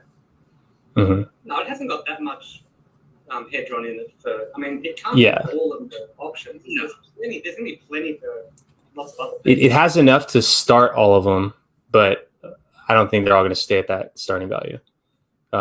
It's got a lot, and also, I mean, when you compare it's like all I can compare to is just the Hedron top address list. You don't know how many are controlled by the same person. You don't know how many are in a private pool. You don't, so you really don't know the budget per address up there. We're at like number 18 on the liquid holders, and a big fraction of that is source address and Hedron deployer, which absolutely can compete. But then it's like, if you have that much Hedron, that probably means you have a ton of hex stakes. Those people, they're probably actively unloading hex as opposed to accumulating more hex via this. And so how much of those big bags of Hedron, which really come from, people who bought their hex at 1,000x lower price and staked at 2.5x lower T-share rate and got the bonuses, like that's who most of those big bags belong to. Is that category of user trying to like nickel and dime and get a little bit more hex exposure, or are they like kind of on the tail end of their hex accumulation because any incremental percent they have right now is just like a tiny amount relative to their total? Like that's how they got that much Hedron in the first place. So like, how much of those big bags of Hedron are actually competitors, or what percent of the are like here we are broadcasting that we're about to bid like 450 billion Hedron.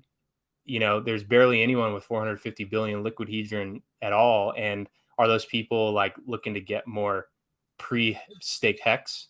And so they might be looking just to recycle the icosa function, just because like they're such large players, they won't be able to open or buy on the open market anyways. Mm-hmm. So like if they can get a good deal and then convert to icosa to secure their icosa position, that might be what they utilize it for. Yeah, and then they want to add to their hex position. And they probably will. And those people are lucky that we didn't roll one of these out for that strategy. Like, I do appreciate that. Well, don't yet. I say yet because it's trivial, and it was actually written, but the original like drafting had icosa sell back, but then I'm like, why don't we just, if users want icosa, they should just buy it. Was my determination on that. And so but it is trivial. And another reason why I didn't want to do that is because that's just like the crowded, like peanut gallery trade.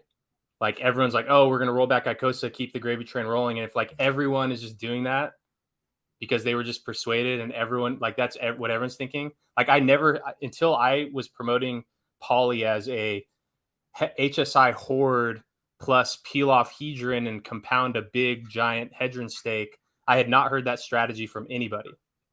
Like no one's talking about that side of the strategy. And so since the crowded trade is the icosa thing, it has those diminishing returns for each incremental next user.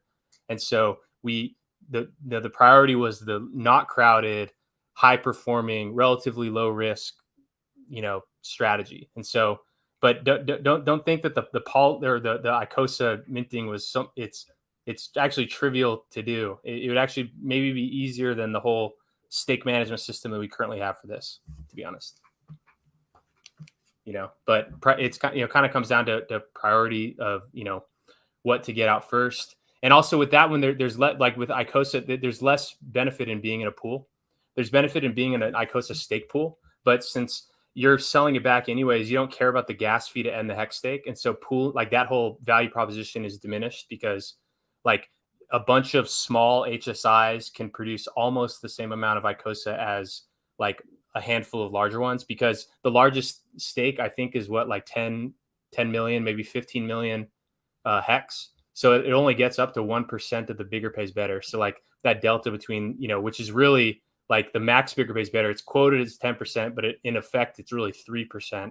And so with that, it's like, okay, you're either at 0.3% bigger pays better, or, almost nothing from like on the whole range. So accumulating a big basket of small ones has, similar effect to just having individual large ones. So the pooling on that strategy, it's like a little bit less of a value proposition too. Chaotic Creations, what's up, Johnny? I think hex at 3 cents is a lot less complicated to get a T-share for sure, instead of gambling eBay style with the whales that will overpay just to win. It'll overpay and flood the blocks with Chen mints to block everyone else out. I'm counting on that. I'm counting on the majority of people to be buying hex in the next bull run, because that's what they're going to be at with it, like intellectually. So that's fine. And then all the old whales will be pumping the price of the derivatives, which will pump the price of hex for them. So yeah, I don't mind. I just see it as a positive, unfortunately. Bullish, 1 ETH. I love underpaying for stakes. 1 ETH minimum for water, correct? No, there's no minimum. No minimum. The minimum is 18 decimal points after the 0, like times 1. So there you go. Another one. What is the plan for the forks? Does the executor bid on all 3 chains for the forked HSIs at the same time or individually? We're getting a lot of questions for these other. Yeah, so it is the same executor for all the networks. And as far as what's going to happen, only the executor knows at this point. It's a pretty massive job.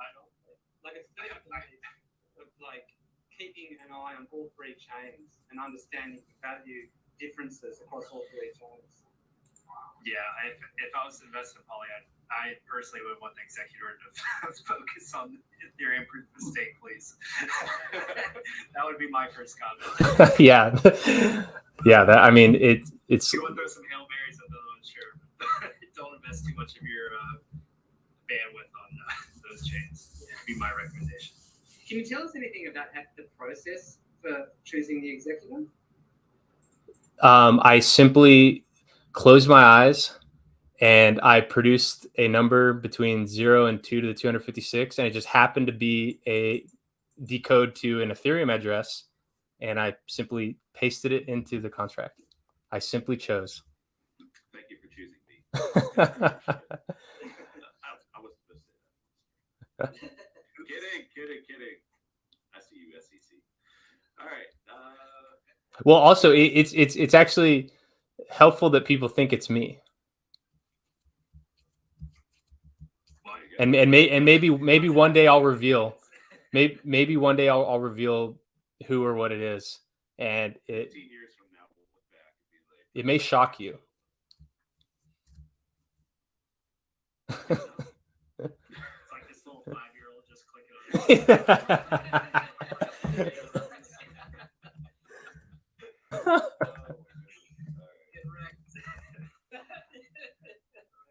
What? Luckiest man in the world. Appreciate all you fine gents. I continue to learn a lot from each of you. Show when you guys get together. Axis. Here's a drag from my vape, homie. Yep. Thank you, buddy. That was a personal. What are those things called? Like, I forget. Yes. Cheers to you, brother. Glad you're here. OX will. Why would the little guy be participating in buying HSI auctions? Because maybe they have a chance at something. You never know. So if like here's why you wouldn't do poly. If you have plans to do the icosa recycling thing, or at least have that option to, then you wouldn't do poly. If you're a small guy, or if you didn't want to hold, or if maybe you just wanted to hold that HSI and then sell it on OpenSea later, as you know, and be able to collect your hedron as you go instead of committing to this long-term hedron staking. So basically, if you want that optionality, then poly is not for you. Poly is like an opinionated, like predetermined long-term HSI hoarding plus hedron stake compounding strategy. So if you want another strategy, then bidding on your own would be useful. Yeah, I was gonna ask, when will the executor stop? One, have you guys allocated what percentage of the hedron is going to be allocated to bidding on the HSIs and which is going to be staked? And then also on the redeeming side, is it, or like, when are you guys going to stop Poly's bids and then stake the rest of the hedron? What are the plans? And then when it's redeemable, is it going to be redeemable at the last stake that it matures? Like, what are some of the details of how all that works? Yeah. So basically, the first stage is the minting. So all the minting happens, and then there's a hard cutoff on Sunday, and then on the last day, So then the stake itself starts a little bit before the last day, just so we're all like on the first bidding day. We have our stake locked in, and so then the budget is set at that time. So right now it's like, I think like 84 or 85% is going to bidding, and then 15% is going to staking. So yeah, so when you mint your poly, you pass a number that is the percent that you're voting on. It is limited between 50 and 100%, just in case, like, what if the source address just like came in and then nuked it, which I thought about leaving that, just like to leave that as an option and just make that part of the game, because then it would just turn into like a badass hedron staking pool, and that's not a bad thing. So, but it is between 50 and 100%. And so that's the budget. It's set when the minting's done. And then the executor, all the hedron that's in the treasury, the executor can bid. So any amount can be bid. And the bidding stops if 30 days has gone by and no bids have taken place. So if the executor just simply didn't place a single bid, after 30 days, someone could hit it's called stake leftover hedron button, and then all of it's just rolled into the stake. And so just that signals the bidding is over, as if the executor takes no action for 30 days. So whenever that may be. And then as far as redemption goes, whenever an HSI comes into possession of the contract, it's either just if someone sent one to it, or if it goes in, so long as the HSI started before, there's a cutoff, just so no one can keep like pushing the end date. There's like a hard cutoff. No, the longest possible one would be, it's something like 10 days from now. If you started an HSI then and then sent it into the contract, so like the maximum longest term would be 5,555 plus 10, this 10-day buffer. So it can't indefinitely keep pushing it on, but there's a function called process HSI that just saves it and then schedules the end. So it keeps track of what the last stake end day is, and then that is the redemption. That's when the redemption phase goes live, is when that stake ends. So that's when people can redeem for the poly, for the hex, the hedron, and the icosa that was earned. So I know you said you wish you had implemented a feature, obviously you didn't know at the time, with Maxi, where you could extract the hedron and stake it. Will poly have that feature with these HSIs? We'll see. Yeah. So with all these stakes are running, anybody can run the mint instance function is what's called, that you can get that hedron and then run that stake leftover function. Yeah. Cool. Yeah. So that one's more flexible than the Maxi one was. Good to know. It's gonna be quite the basket of assets. Yeah, I mean it's probably going to be the most volatile of all of them, because with the normal pools, it's like hex in, hex out. You know roughly what they're going to earn, and it's, just kind of, it's just like an extension of hex. Whereas this one, it's hedron in, and then up to 85% of the value, or is in hex. Who knows what the value, the price, like the average price per hex relative to hedron that it wins, that's an unknown. So anytime there's unknowns, that's like future pricing in. And so, and it's like going to be earning hedron at a huge rate. It's going to be one of the largest hedron stakers, and it's got these big HSIs that, always adding to it. And when you add to your hedron stake, you're growing you are diluting the people that don't. So it's like one where, because a lot of hedron stakes are probably going to, just not adding. They're waiting until it's done, and then maybe they'll consider. But, even though people do, you can see it on, I pull some of the numbers on hsicosa.amble.app. You can kind of see that. But there are a lot of people that add capital to it. But here we are with like this, huge stake portfolio where we're actively adding capital to that hedron stake. So it's, it will be growing over time. The polyhedron chart is going to be pretty interesting to watch. It's kind of like how like Maxi Hex, it's like, what is the market pricing it? How is the market valuing like the future earnings of Hex versus like the native coin? It's like a similar concept with Hedron and Poly, in that like when you have a liquid Hedron token, you have the potential to get more Hedron, icosa, or Hex all from it, like through like the native functions of the icosa and Hedron contracts. And so what Poly is essentially, it's like an abstracted receipt of all the underlying value that Hedron potentially unlocks. And so now we're able to see what is the market pricing, the fundamental value of Hedron versus the actual token. So I'm excited just to see that chart, how it plays out over time. Yeah. Oh yeah. It's going to be crazy, especially because like, the Maxi Hex chart, it's like the Maxi price mainly is just the Hex price times its earnings. Whereas the Poly chart is not necessarily the hedron price times anything. It's like mainly the Hex price, and including in, like the hedron yield, which is, the hedron earned from the stake, like that is actually very high. You can know that with high certainty. You can know it with higher certainty than the end Hex earnings of stake. You don't know the yield that the staked hedron is going to earn. And you don't know the prices of all of them relative to each other. And so with all those unknowns in these ones, like, yeah, that alone, because I think it like maybe something like this, like in future Hex staking pools, baking in like external things that aren't just like the Hex price, like that could attract a lot more speculation, which I think could boost the liquidity value proposition of these Hex stake pools. So that was the insight that I gained from this whole thing, is like an asset backed by three independent, even though they're kind of coupled in a way, like icosa is kind of coupled to Hex.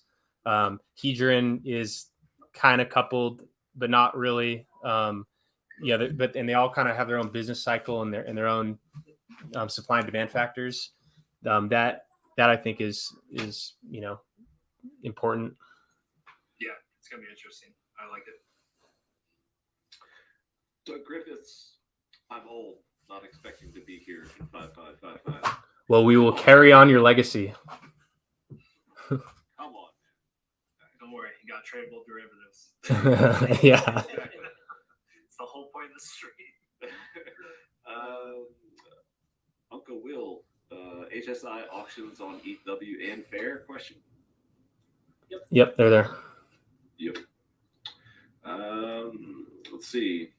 Just a Telegram question from Surreal Chanson. Is there going to be a voice chat for Hedron like there was for Pulse Chain? There are voice chats now, the Telegrams. That's what I thought. You go through the icosa Telegram, like usually like every other day, Executioner is hosting something. He just posted right now. Yep, there you go. Let's see. What happens if dip catcher dies? Who pays for gas?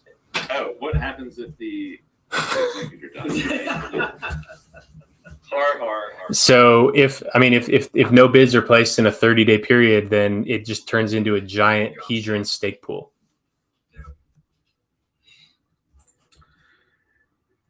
Anyone do rough estimates if it's worth taking all your yield from your icosa stake and restaking versus having to pay a higher T-share rate?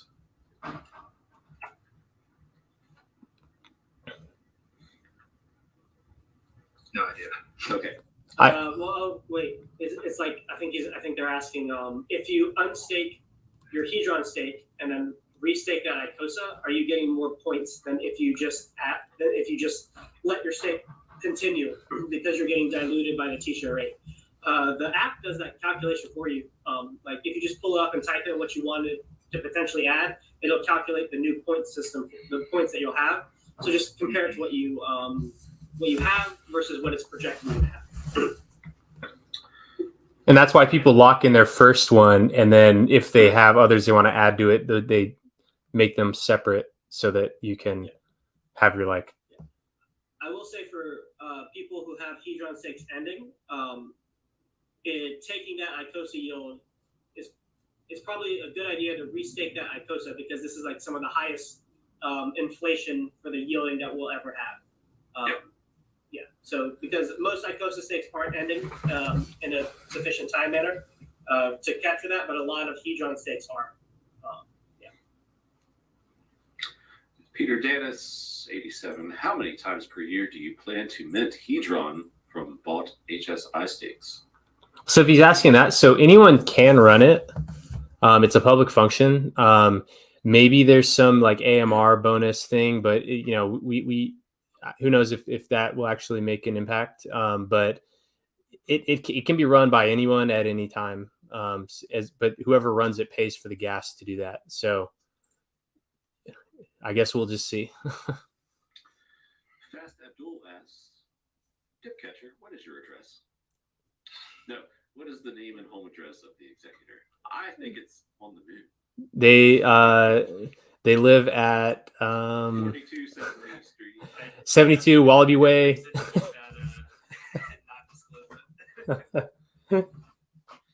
What's that from Finding Nemo? Oh, that would have been funny if I could have just routed that off. Yeah, you could be like that one guy that was giving Richard a hard time back in the day. It's just like, sir, give me your address or you are scammed. Yeah. Where do you live, bro? And he's like, 1, 2, 3, 4. Like, okay, dude. Yavin. Yeah. Gavin. Yeah. Yavin. Yeah. Oh, God. He got caught up in some sort of scam that he was involved with, ironically enough. Yep. Let's see. I think we've finally got through all the questions. I did have a note here to talk about Watsas before we go. Briz, my Watsa NFTs have only earned back about 30% of my initial investment in icosa. So, Bluey. Only. And so, what is it? How long has it been since icosa launched? 3 months. 5 days. 34. What's your prediction? We're spoiled in crypto. What is this? Why haven't I doubled my coins yet? Oh yeah. Good times. Yeah, but you are scam. Yes. That's the guy. Well, for Briz, it's important to consider we haven't even gotten the most of the yield quite yet. We've had one big day of yield, which was day one, but it's really not until the auctions start where the yield is doled out. So 30% you can sell it on OpenSea for 3 or 4x. Pretty easy. There you go. Right. Yeah. That should cover your difference, sir. Yeah. These are my Yavin glasses. I like it. Yes. Well, I'm interested to see how many of these Watsas start getting burned once the auctions start going, because this is the first time where there's going to be like real incentive, like underlying icosa incentive to burn them. And then once it's almost kind of like a positive feedback loop, because once people start burning them, everybody else gets more yield, which means that increases the incentive to burn it, which then gives everybody else more yield, increasing the incentive to burn it. Of course, that there is like a speculative bubble that gets created in that in a way, and that like the price of icosa will probably take a hit of people burning their WhatsAs and selling them. But that is kind of offset by the increased yield. So it's like, is the price going down proportionally to the amount of yield that everybody's getting, that everybody is additionally getting? Probably not. It would probably dump harder, but it's going to be fun to watch. And for those who really have the diamond hands with these WhatsAs, or at least position themselves to be able to diamond hand a couple of them long term, it's really going to be fun to see, and probably pretty profitable too. The more economic weight they gain over time, it's obviously probably just going to become harder and harder for people to hold. And like you said, after these auctions go through, you're going to see some very serious yield with all those WhatsAs. So like we could see an increase in the rate that they're burned. And then like, you know, I have discussed like when some of these bigger icosa stakes come out and these bonuses, these whale bonuses and everything, or hedron bonuses, they all get copied to the WhatsAs. Like that could be another dramatic spike that we see in the yield these WhatsAs produce. So like once you start seeing that and your WhatsAs start really racking up the yield, yeah, I think we'll see the burn increase.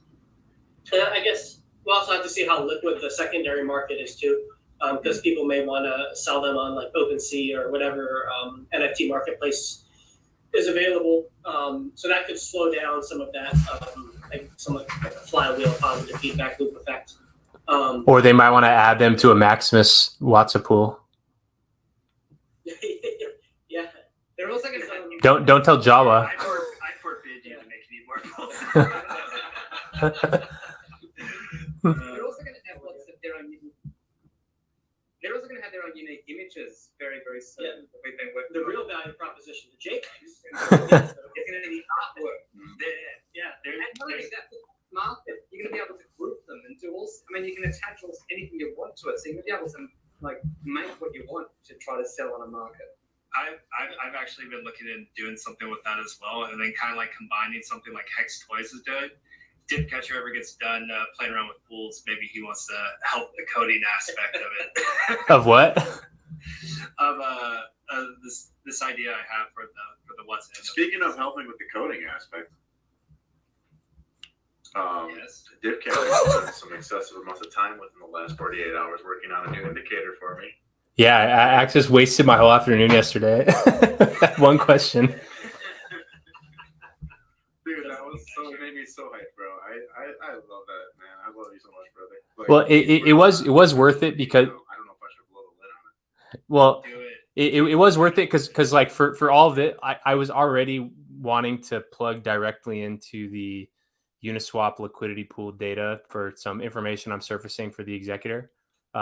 So I was already interested in pulling information from the same source that I was reading that. I guess someone had tweeted about overlaying the liquidity chart over the price chart, kind of how like a volume profile would be, but the liquidity chart, with the price chart, so they matched up, so you can see where the thickest liquidity was and where the price may move faster and slower relative to the thicker liquidity. Now, if you had that integrated in dynamic, so it changed on updated live on the hour, on the half hour, on 15 minutes or something, that could have huge, that could be a very useful tool. That's essentially what, I've been wanting for the Hex community for so long, is all the advent of all these new cool tools, and we're getting them. I could name drop all kinds of devs that are creating cool new tools. Crispy Man, Dev Huey, yourself. I mean, the list goes on, and like every generation of new creators comes out with better and better tools for making better market decisions. I love that. I just love being in this community for that reason alone. Like there's so much progress. Everyone else in crypto is dying. All these centralized exchanges are failing, and these decentralized group of this community is coming together and speaking. Like 9 of us, all totally different parts of the world, came together tonight, on our own accord, to talk about what we're creating, just because we're pumping our own bags and we're protecting the price, we're protecting the product that we're invested in long term, which who else in crypto is doing that stuff? I just don't see that elsewhere. it's like the Bitcoin people did it in like 2014 through 2016. And then since then, they've all just become cheerleaders. And, the ETH, I'd say the ETH crowd, they're, they keep it pushing. Everyone else is waiting for the pump, and I that's what I think is like a positive. What a dev opportunity on Bitcoin anymore. Yeah, and also, it's kind of like a sign of a maturing industry. Is it like, what else can you do? Or just like the barrier to entry to contribute is very high. Whereas here, like in Hex, because it's around something that's a complete product, the barrier to entry to contribute is actually quite low because it's like not like infrastructure level stuff. It's usually like user facing application layer. And so it's drastically easier to like do something that delivers value for, around Hex than just about anything else. Hex is a great bedrock. It's a great foundation to build around for sure. Mm-hmm. Cool. Hexies, man, appreciate your service with these tools access. I don't know if I ever told you the name of my. You have not told me that, but you are a brilliant young man. Thank you. I'll take it off that vape pad next time I see you, bud. There you go. You didn't do a pre-stream burn? But I don't use them. I only use them when I see Hexiest man in the world. All right, good. What else we got? Oh, I did have this new sloth. You're talking about, just back to watch this for a second, because we're trying to wrap everyone's heads around even, some of the more basic, I put that in quotes, but terminology. You kept mentioning the underlying incentive to burn Watsons. Can you talk about what that incentive is, just for the purposes of information for our viewers? Yeah. So the Watson NFTs are we're all the source address NFTs, and essentially for the first 2 weeks of the icosa launch, you could mint these tokens, and then there was like a time-weighted average where every dollar got you a million points. And so after the 2 weeks, nobody can mint these NFTs anymore. And the points in this pool is the exact same as the points in the Hedron and icosa pool, and that they're the unit of account of the yield that's distributed. So for every point that exists, they get an equal amount of icosa that's given to the Whatsa pool. Now, just like the Hedron and icosa pools, the same formula is used to calculate how much icosa is distributed to all the Whatsa NFTs. The previous day's Hedron divided by the T-share rate. The main difference is that pool is closed. So nobody else can ever enter this pool ever again. It's a finite number of NFTs that exist. Now, these NFTs also get extra bonuses on top of them. Yes, Bush, we're all the sloth address, which, heads up, there are a couple wild sloth art ones that are going to be sent out. So, maybe you'll get one of those. It'll be pretty cool. But where was I at? The NFT pool also gets a copy of any bonus produced by the icosa contract. So there's a volume bonus for stakers when they end their stakes based on how much their stake principal is relative to the total supply. So Whatsa gets a copy of that, as well as any copies distributed in the HSI buyback portion of the contract. So Whatsa gets is a closed pool that generates the same amount of yield as Hedron and icosa in terms of total yield given to the pool, as well as these extra bonuses. And anytime somebody wants to redeem the underlying yield of icosa for one of each NFT is entitled to, you have to burn the NFT, forfeiting your yield going into the future, and then everybody else gets inflated in the pool because of that. So it's essentially a deflationary pool. It's a deflationary pool for your percentage of the yield. And so as the underlying value of the icosa tokens go up, and each NFT token gets more of these tokens, the incentive to burn them to cash out goes higher, which means that the incentive to get you a larger percentage of the pool is increasing. Yeah, I think that covered it. Boom. There you go. Real quick before we move on, guys, I gotta head out, but this has been awesome. It's been a lot of fun to hang with you guys. Cabana, thanks so much for having me on. Oh yeah, bro. We're gonna wrap soon, but before you go, tell us about that time. Yeah. Where can we find you, Graphics? You follow me on Twitter, Cryptographics, YouTube, just type in Cryptographics. And if you want to directly contact me, best place where I see it pretty much every day is cryptographics.com. Go fire me an email if you have any questions through these HSI auctions. So those are the 3 places: website, Twitter, YouTube. There you go. Thank you, Graphics. I had one more question in here, just a fun hypothetical to end on. JJ, interested to hear a hypothetical guess for a $100,000 USD 5555 stake with a 10x bonus from the panel. So I guess what do you when it matures, I think is what like when it matures, I'm guessing. Here's the thing we don't know is did that guy mint the hedron? Did that guy mint the hedron or not? So unminted, unspoiled hedron. Okay. Well, also if it was $100,000 at the time when you could do the bonuses, then it is now $25,000. So I would put it at 100K, but in the meantime, it hits $1 million, 10 million maybe. on expiry, I think there's probably gonna be a lot of like a big crunch as the big long max link stakes are ending. There's probably gonna be a big crunch. So just based on the timing of that, perhaps perhaps it'll go through huge cycles, and then on that day, could be quite low. Yeah, or literally the opposite. It's like those crypto Twitter people that they draw a chart where it's like either this is going to happen and they're like, or this is going to happen.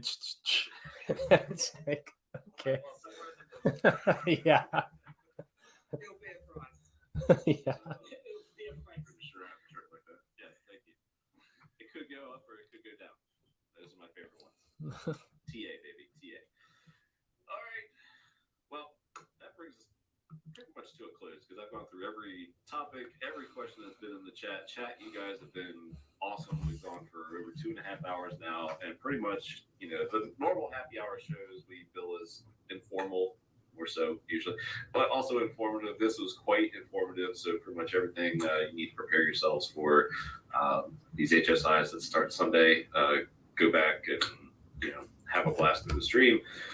You're going to probably need to listen to some parts a few times. I know, I do some of this stuff. So before we go, let's find out where we can keep track of everyone on the socials, in the Telegrams, what have you, on the YouTubes. Crypto Sloth, where can we find it? Yep, Crypto Sloth on YouTube and at SlothCrypto3 on Twitter. And from there, you'll find me everywhere else I might be. Motley Investor, you can just point. There you go. Dip Catcher. So Twitter, Tokenomics, poly.maximus.cash. You can mint 1 poly per 1 hedron. Water.maximus.cash. You can mint 369 water per ETH that you donate to the executor. Maximus_DAO on Twitter. Follow Goldkey while you're at it. And don't get scammed. I will never DM you. I won't even read my own DMs. So only accept help in public. Anyone trying to help you in DMs is probably scamming you. So do not get scammed, please. Scammers going around with other coins in the community right now, and you got to check those websites. Check the Twitter handles for discrepancies. Fake Twitter handles all over the place. I've had like 5 or 6. So careful. There's fake versions of me out there. I know for a fact people are saying, watch out. Yep. Yeah, so my handle's twitter.com/accessalive, one word. And then I got youtube.com/accessalive, where I'll be doing market analysis videos with a commodities trader of 35 years named Bob Peel. We'll be doing those once or twice a week. Great videos. Moving forward. And then accessalive.com is coming probably by the end of the year. And on there we'll do community. There's going to be a community section for people to talk, videos, like a newsletter. I'm going to be doing daily updates, chart updates, like historical charts, like stuff that I've called right in the past, and then things to look forward to in the future, and then like some original slide decks. So that's coming. Nice. And Blue Bum is the man. Where can we find you? Yeah, at Blue Bum is the man on Twitter. Or if you want any questions about any of this stuff we've been discussing, come to the Hedron Crypto chat or the icosa chat or the icosa hedronologists. And I'm at Blue Bum. I'm a model or an admin or whatever in those. And we've got a great team of people who are helping out people. So come with all of your what you think are silly questions or they're not, and come and learn. And there you have it. So thank you, everyone on this panel for joining, taking the time out to do this. This was so informative. Sloth, of course, Motley, as always. Dipcatcher, Axis, Bluey, and graphics. This is awesome. And judging by the chat, like, people got a ton out of it. We answered a ton of questions. We hype for Sunday night. So this is going to be outstanding. So thanks for checking out this show of Happy Hour. We're back tomorrow. Actually, we're doing 2 shows this week at normal time, discussing everything in crypto. There's so much, like, the topic list is probably like my biggest one I've ever had. So we're going to try to blow through it. Matty Allen is back from the dead, and he will be on with us. So I'm excited to have Matty, plus perhaps a surprise guest that I'm working on. We will see. I'm kind of pumped about it. I might have one too that's related to the subject matter of today, but it's a maybe as of now. So we'll see. There you go. Tune in tomorrow to find out. I'm Vietnamese broker. So that's it for today's show. Again, thank you, everybody. Thank you to the chat. Just awesome show all around. Thank you very much. It doesn't happen without everyone here and everyone in the chat. Appreciate you, Cabana, for running a good tight ship over here. Thank you. Thank you. I try. When Motley reads the notes, it helps. But someday. I'm kidding. All right, everybody. Thank you again. And cheers. See you, chat. Later, guys. Thanks, everyone. Later. See you soon. Thank you. Sweet. Nice. Good show. Fun stuff, Brad. That was fun, guys. Cool. All right. I think we hit about everything. So Yeah. All right. Thank God we had Sloth and graphics to freaking start us off, because I was honestly, dude, I'm so busy. All I do is look at charts. So. I was actually out blowing leaves all day. So, All right, guys. but anyway. Thanks for joining me today. Have fun, everybody. Later, bro. Thank you. See everyone. Yeah.